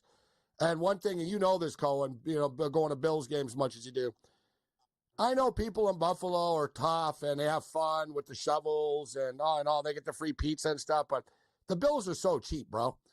Like they can hire a professional company to actually you know what I mean? Look at the field. Like they barely cleaned the field before the game started. Like they just don't care, Cohen. They're like, it's Buffalo, it's fine. The fans don't mind. They pay the fans $20 to show up and shovel the snow. That's what they do. Here's $20. Can you help us shovel the stadium? That's what they do in Buffalo. It's insane. Yeah, I know. And I got called out last year for when they did it, and I said they're cheap. I said there's not one like professional snowblower company that can come in and say, "Listen, we got this. All right, we're gonna make it like perfect." Like, remember last year, Colin? You got fat guys like sliding down the tubes and they're drinking beers. It's like, guys, like, I'm thinking, all right, it's fun, but I was thinking if you're the Pagulas, I'm like, well, you know what? Can't you spend like $10,000 and just hire a local snow company to deal with this? When the Bills had to move that home game to Detroit because no one could get out of their house, they had the fans showing up to help like the players get out of their own driveways. It was insane. And you know what's insane? As we know, there's some Buffalo Bill players that don't like snow. Some of them are scared of snow. So that's another thing, too. People think, the weather, it's going to be great for them. All right, so before we get you out of here, Colin, what are your thoughts on the football game tomorrow? Listen, as it is now, although things could change with Baltimore losing, but if Buffalo end up with the 2 seed, looks like they would end up hosting the Denver Broncos, who look like they're going to get into the playoffs. I kind of get the feeling the Broncos are going to cover tomorrow against the Browns. What do you think? Yeah, it's a good point because, really the 7th seed is Denver, Miami, and, Indianapolis and Cincinnati. Now Indy's lurking, yeah. Yeah, you have Cincinnati lose today. You have Miami lose Thursday. It does look like that spot's going to go to Denver unless they can pass the Chargers, who came up with a big win today in Atlanta. So I think I like the Broncos. I mean, listen, Bo Nix is right there for Rookie of the Year. I like the Broncos big tomorrow. Eric Cohen, the Big E Eric Cohen. All right, enjoy the game, Cole. We'll catch up with you down the road as the playoffs approach. There's the Big E Eric Cohen kicking it with us. We're off and running in Buffalo, and it looks like a Buffalo game right now, guys. The snow is really starting to come down early. I was like, oh, it's not windy at all. It looks pretty windy now.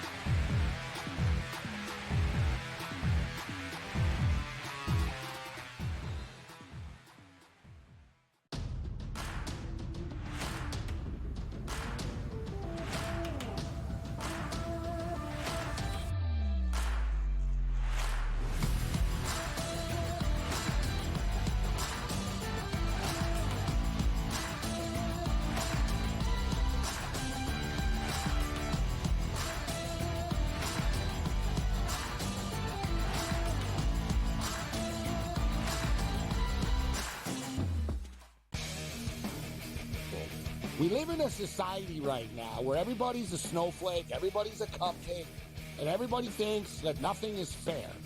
Everything is like, it's not fair. We should have a better chance. We need more. You know what? I'm old enough to remember when you needed to have a perfect goddamn record to win a college football championship. That's the way it was. 11-1, too bad. Sports Rage tonight, only on SportsGrid. Grandma Bear, who owns the football team, probably comes in, gives a little, hey, you're such a good little boy out there. Congratulations, the way you coach this football team. I'm never going to fire you. Quarterly, I missed you pinching your own cheek because I was looking down and did not know we were getting. Oh, Donnie, you got such a good show there with that guy named Ben. Like, that's what your grandma would do to you. You go see her on Thanksgiving or Christmas, The Early Line, only on SportsGrid. Together, both Davante Adams and Garrett Wilson had huge nights. Aaron Rodgers loves the two big targets, and he says if this is going to happen, it's going to be very tough on the defense to decide who they want to go after. Adams and this kid, Wilson, I won't deny what they can do, but nobody else does jack. Pharrell Coast to Coast, only on SportsGrid.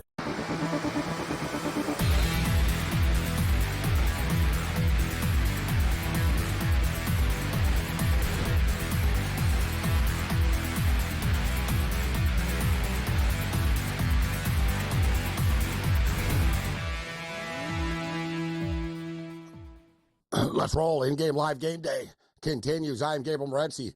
The San Francisco 49ers are rolling downhill right now, running the ball down the Buffalo Bills interior right up the middle.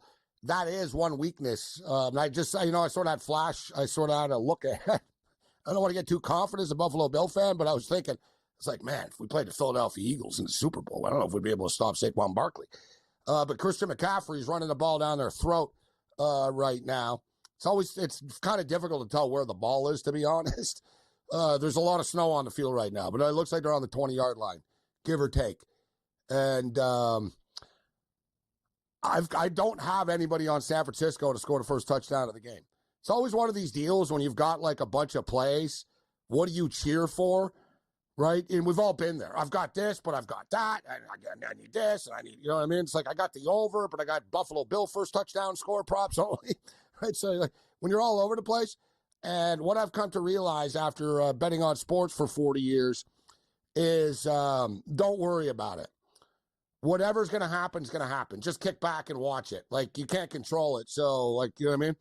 Everything is going to play itself out. And here's a field goal. Moody, 33-yard field goal. Former Michigan Wolverine who's used to kicking in bad weather.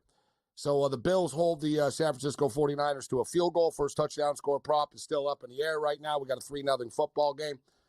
And Buffalo touched the ball once.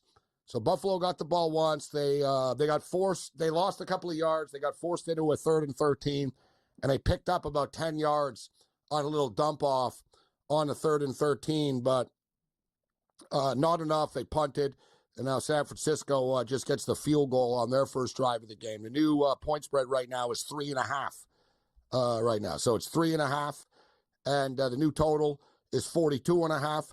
The Buffalo Bills are currently minus 200 on the money line right now, and the San Francisco 49ers are paying back plus 160. Player props, early prop check right now. As we jumped in a lot of these receiving props tonight. George Kittle's got a catch. Christian McCaffrey's got a catch.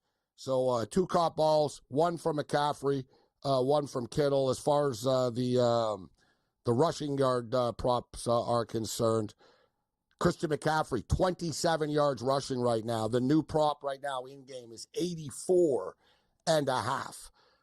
84.5. Anybody that watches this show knows a couple of things. We've been damn good, if not like great, at picking the first touchdown scores in these primetime football games.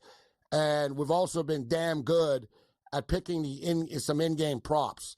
Last Sunday, we gave you a same-game parlay. And, in fact, let's do it again tonight. We'll find a same-game parlay. We won't force it, but if it comes together for us. It was last Sunday night. I liked 3 props at the half. And I said, you know what, why not let's just string them together in a same-game parlay. You can do in-game, same-game parlays. And it was plus 300, and it hit. So we'll find some spots. We'll find some spots to jump in, but this game is just started right now.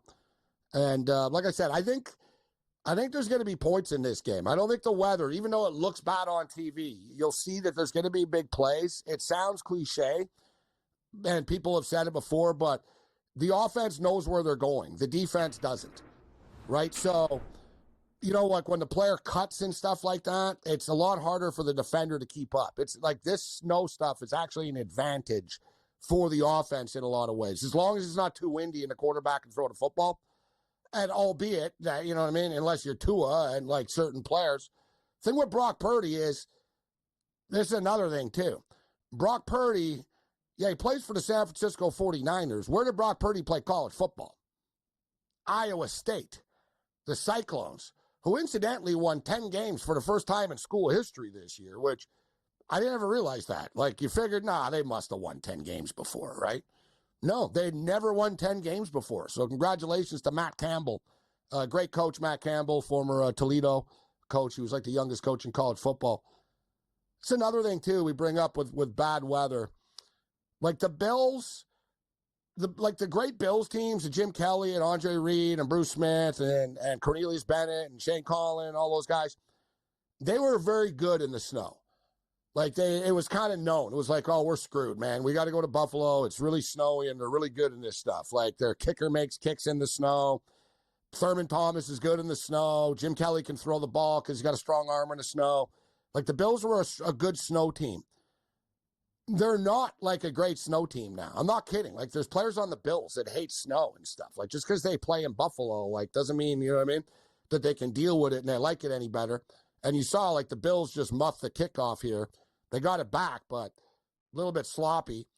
And, you know, a lot of it depends where they play in college as well, right? Like Josh Allen, you think Josh Allen's a good quarterback. Josh Allen's a great quarterback in any weather, but the thing is with him, he's better now, but it's taken him years to figure out the Ralph Wilson Stadium wind. That's what I call it, the Ralph, all right? Whatever the hell it's called now. Highmark? Okay. I don't even know what Highmark is. I'm a lifelong Buffalo Bill fan. What does Highmark sell? Was it Hallmark? Highmark? What do they do, Highmark? We'll look this up. Somebody tell me in the chat. What does Highmark even do? Right, you got changes, a new era, this, that, and another. All right, here's Josh scrambling around here right now. And the Bills are having a hard time on offense in the snow so far. Right, so that's the whole thing. In offense, it's an equalizer. You know, bad weather, sort of, you know what I mean? You almost want the underdog. I can't lie to you, and I don't bet with my heart. Like, I put the Buffalo Bills in that big teaser we played earlier in the day, so we got the Bills at plus 3.5. That looked like pass interference to me, but it's so snowy. The refs see. That's another thing, too. You're going to get away with a lot of stuff in this. The refs can't see. Like, they look at the DB. The DB's got white sleeves and a white glove and stuff, and it's snowing. How the hell can you really tell if he grabbed the jersey or whatnot? Like, if you're one of these 72-year-old grandfathers that call themselves NFL referees. There's a penalty on the play. The Buffalo Bills are going to get a first down on a pass interference.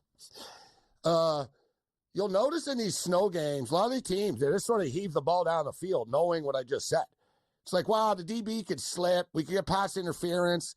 And one thing, too, whenever you see the view from the field, they can see a lot better than it looks on TV. Right? Like, when, you know what I mean? Like, the guy standing on the field, from their vision on the field, it's never as bad as it looks on TV for them. Right? It is when, you know, at times, some of the jerseys and helmets can confuse them, and I've told the story before. The Bills used to, look, they're wearing the white helmets tonight. The Bills, but there's a lot of blue on them. The Bills used to have the white helmet, right, with the red Bills logo. And their quarterback was throwing interceptions. And he told them, I can't see in the freaking snow. He goes, I can't tell who's who between the Dolphins and the Bills. We all have white helmets. And they were like, yeah, it's actually a good point. Right? So the Bills switched to red helmets because of that. So they're wearing white helmets tonight. But Josh should be able to tell from the blue here. So the Bills are minus 3.5 right now. The total's 43.5. I'm telling you guys, like I said, I'm already in on the over here. I'm surprised they haven't moved it up a little bit. I think, you know, the odds makers see the snow and they get freaked out and stuff. But look, San Francisco moved the ball. Buffalo are moving the ball right now. We'll see if Buffalo are able to score on this drive, but they're at the 45-yard line right now, 43-yard line in a 2nd and 2. And Cook picks up the first down. So the Bills going to have a new change to work with here. So if you're just joining us right now, I'm already in on the over, but I think the game will go over to 42.5. I'm not, like I said, the weather, the snow it's not going to mean that they won't be able to score. Anybody that watched the Cleveland Brown Pittsburgh Steelers game can attest to this just from last Thursday, 2 Thursdays ago. All right, we've seen this script before. All right, I thought that Cook got the first down. He didn't, but the Bills just got it on 3rd and 1 on a Josh Allen little scramble. We'll take it. We got Josh Allen over 33.5 rush yards. We'll take every yard possible. Speaking of which, I tweeted out the same game parlay odds boost. It was Derrick Henry and Saquon Barkley both to rush for 100 or more yards, plus 750. Barkley got there, and Henry was like, what, at 87? Freaking close.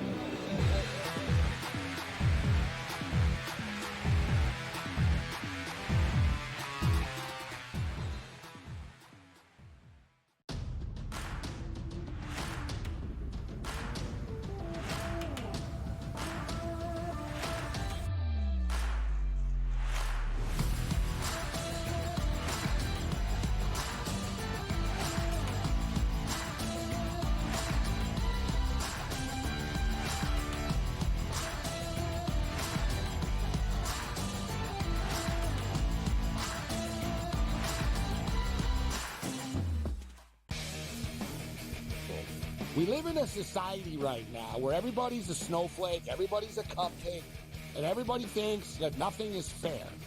Everything is like, it's not fair. We should have a better chance. We need more. You know what? I'm old enough to remember when you needed to have a perfect goddamn record to win a college football championship. That's the way it was.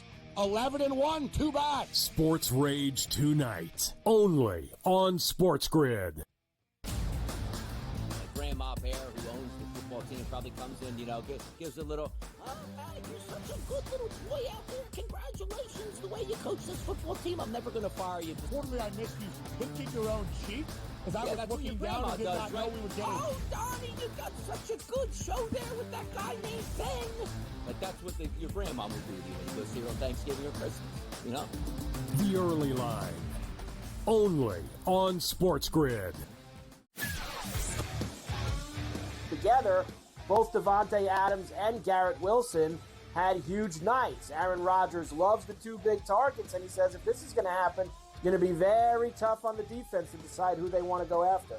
Adams and this kid Wilson, I won't deny what they can do, but nobody else does jack. Pharrell Coast to Coast, only on SportsGrid.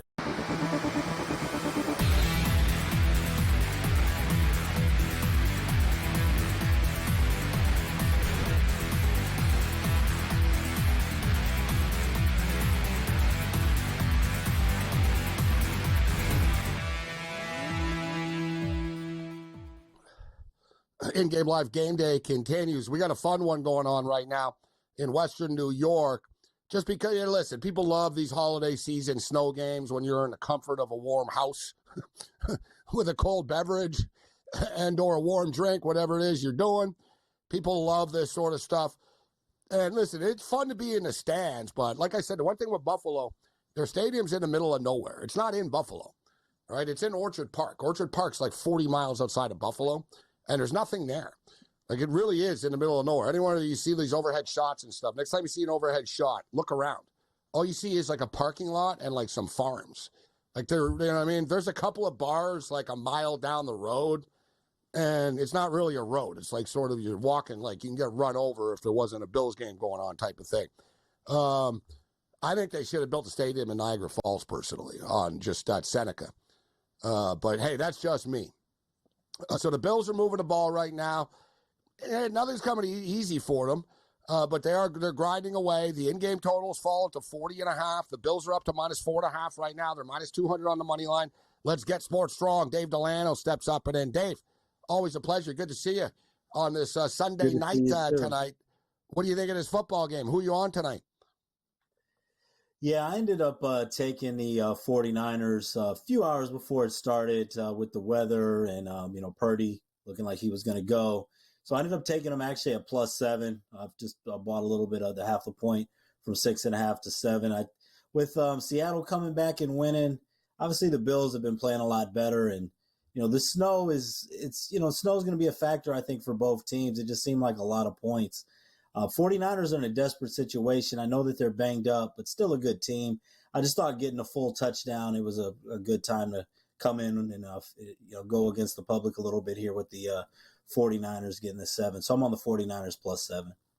It was amazing to me, Dave, and for the record, Ray Davis just popped one. We do not have him. Like I told you guys, their Bills are diversified with their first touchdown scores of the game. It's frustrating. All right, let's go to Dawson Knox. I'm not even sure Knox on the field right now. All right, there he is. All right, they give it to Dave. Man, he's going to score. Ray Davis scores the first touchdown of the game. Wow. Backup running back for the Buffalo Bills. And, Dave, I brought it up about the Buffalo Bills are one of the hardest teams in the NFL. A lot of teams are kind of simple to pick the first touchdown score. Ray Davis out of Kentucky. First touchdown score of the game. I brought it up, Dave. Like, they're so diversified, the Bills. That's what makes them a dangerous football team, right? Josh Allen can run it. They're like the Eagles in that sense. Like, yeah, Barkley could score, but so could Jalen Hurts. They could also throw it in the end zone to Goddard. They could throw it to A.J. Brown. And it's frustrating when you try to pick a first touchdown score for the Bills because you never know who's going to get it. And there we go. Ray Davis gets it. Unless you had that. I don't know how many people did. I did not. The only other play I have in this, I have a George Kittle to get over 39.5 receiving yards. I had that parlayed with Thielen, who did his part earlier. So 49ers +7 and Kittle to get over 39.5 receiving yards is what I'm pulling for here. I like where you're going with that, and I said it before the show, before the game started on the show, and I gave a bunch of picks earlier. I played all these wide receivers over tonight because they were so low, Dave, because of the weather, right? I mean, it was crazy. Some of these low numbers, like Kittle, 3.5. You got 39.5 yards. I went with the receptions, but what do I got here? I got, so Dawson Knox over 2.5 receptions, Shakir over 5.5 receptions, Cook over 2.5 receptions, Kittle over 3.5 receptions, Jennings over 4.5 receptions. So I got Kittle and Jennings, actually. I thought I played Samuel as well, but I didn't. I got a lot of picks, Dave, so I got a hard time keeping up here. No, but you make a good point we're not with playing that. around tonight. You make a good point with that, though. I mean, these teams are still going to throw the ball. We haven't. I can't really think of any game so far this year in the NFL where the weather just seemed too bad to complete any passes. I mean, we saw a little bit in that Pittsburgh-Cleveland game, but there still were a lot of throws made. I mean, we saw some drops, but we still saw some points. I think a lot of times the odds makers, they overreact a little bit with this snow, but it also makes it tough for the defenders. Plays break down, it turns into, backyard football sometimes, but that can be good for the offense. And they're still going to throw the ball. These teams aren't going to run the ball 80% of the time. So somebody's got to catch those passes. And in this situation, I mean, the tight end, I think, is always a good option. And Kittle, he's been going over, that number all season long. I've been pretty hot today for the most part, so I'm feeling a little bit.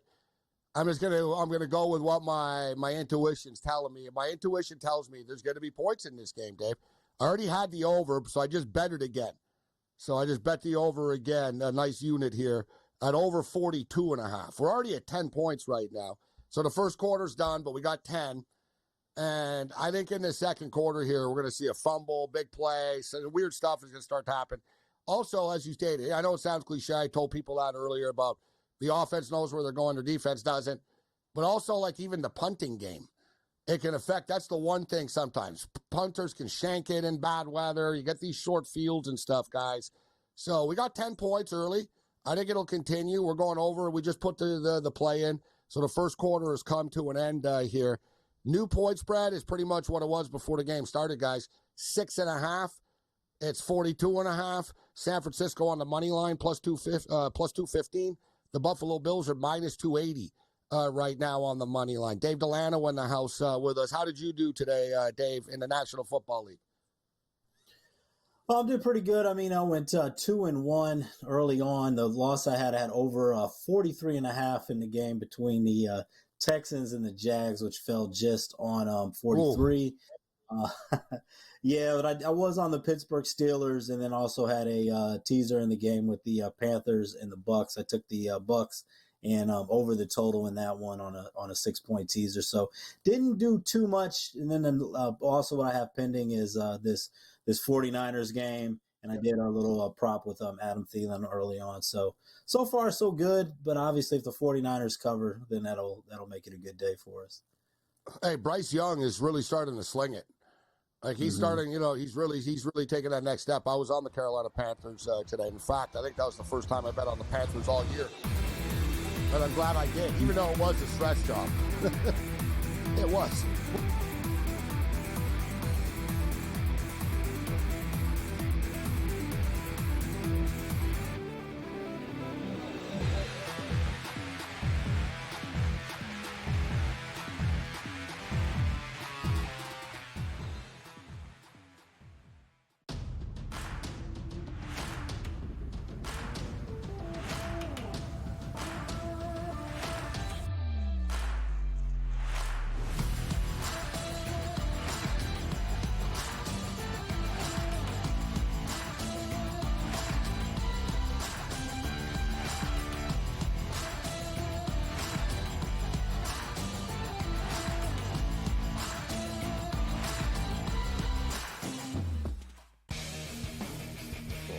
We live in a society right now where everybody's a snowflake, everybody's a cupcake, and everybody thinks that nothing is fair. Everything is like, it's not fair. We should have a better chance. We need more. You know what? I'm old enough to remember when you needed to have a perfect goddamn record to win a college football championship. That's the way it was. 11-1, too bad. Sports Rage tonight, only on SportsGrid. Grandma Bear, who owns the football team, probably comes in, gives a little, oh, hey, you're such a good little boy out there. Congratulations, the way you coach this football team. I'm never going to fire you. Quarterly, I missed you pinching your own cheek. Because I was looking down and did not know we were getting. Oh, Donnie, you got such a good show there with that guy named Ben. Like, that's what your grandma would do to you when you go see her on Thanksgiving or Christmas, The Early Line, only on SportsGrid. Together, both Davante Adams and Garrett Wilson had huge nights. Aaron Rodgers loves the two big targets, and he says if this is going to happen, going to be very tough on the defense to decide who they want to go after. Adams and this kid, Wilson, I won't deny what they can do, but nobody else does jack. Pharrell Coast to Coast, only on SportsGrid.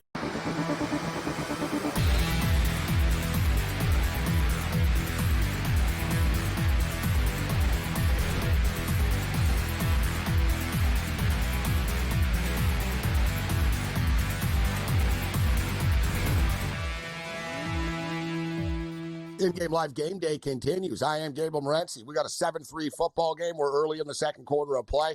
Brock Purdy is back, and as I alluded to, if you're unaware, if you're not a big college football fan, wow, big run. Whoa, as speaking of college football, as Keith Jackson would say, whoa, Nelly. Big run for Christian McCaffrey. I thought it was going to be a touchdown for a second. Right up the middle. I'm telling you guys, the Buffalo Bills have a big problem right up the middle, stopping the running game. Remember, Derrick Henry carved them up? Now McCaffrey's carving them up right now. And I think, it was Hamlin. DeMar Hamlin with one of those literally shoestring tackles. Otherwise, McCaffrey just scampers for like an 80-yard touchdown run. But it was still a big pop there right now. So I think we're going to have a pretty fun game tonight, Dave. And I'm a diehard Buffalo Bill fan, but I never like laying 6 points with the Buffalo Bills. Like, I like the Bills and pick'em games. Against a bad team, it's okay, but I was worried about this number tonight just because, as you stated, San Francisco were fighting for their playoff lives. Yeah, and San Francisco's not a bad team. I mean, they've still got a lot of talent on that team despite the injuries. And you get a good team in a situation like this when they're desperate. I love watching these games in the snow, but you just never know how that's going to go both ways. Even though we've mentioned, sometimes the totals get a little underinflated, and even these offensive props, they still a lot of times cash in and go higher than the odds makers project. But yeah, it's tough to lay that many points in this situation. We'll see what happens, but yeah, I mean the 49ers. Not a bad team despite the record. They're not a bad team. So we'll see here what happens. Brock Purdy just threw an interception, but there's a flag on the play. So there's a flag on the play, and the flag is against the Buffalo Bills. So the interception is inverted. Illegal contact on Hamlin.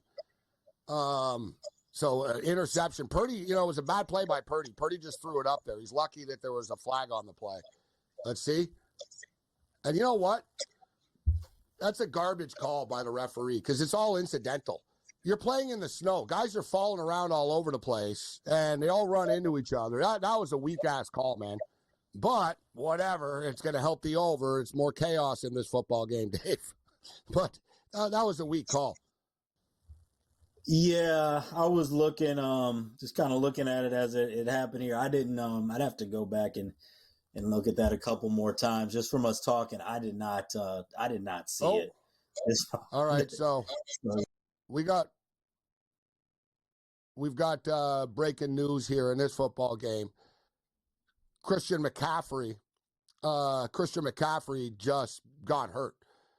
So, our first guest, Eric Cohen, was talking about how, hey, he didn't think that McCaffrey was 100%. If we can we correct? There's a little bit of a audio issue here with Dave's headphones or something like that. Mute him and figure it out on the other side. Yeah, mute him and figure this out on the other side. So, Cohen brought it up. He didn't think McCaffrey was 100%. McCaffrey has looked 100%, and he was rolling. But McCaffrey just got the ball, and he downed himself.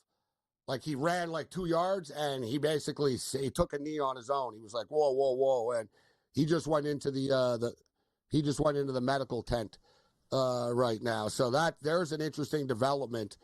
I've got McCaffrey to score a touchdown, actually. I don't have him, I don't have a million McCaffrey props. You got any McCaffrey props, Dave? Because he could be in trouble right now. He just went to the tent. I don't. Luckily, I don't, because he's played long enough for nothing to get thrown out there. So I don't have any McCaffrey props. But if he doesn't get back in there, that's obviously not good for the 49ers. I mean, these elements are, perfect for McCaffrey. But, we'll see we'll see what happens. It's obviously not good for San Francisco. You know what, though? I think whoever runs the ball for them, to be honest, San Francisco, generally, whoever runs the ball is pretty successful.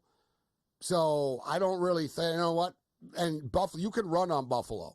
Don't forget, they don't have Trent Williams either. So that's another thing that's pretty surprising about this, that they've had the success on the ground. But, it obviously doesn't help them that if McCaffrey can't return. Samuel is out there right now.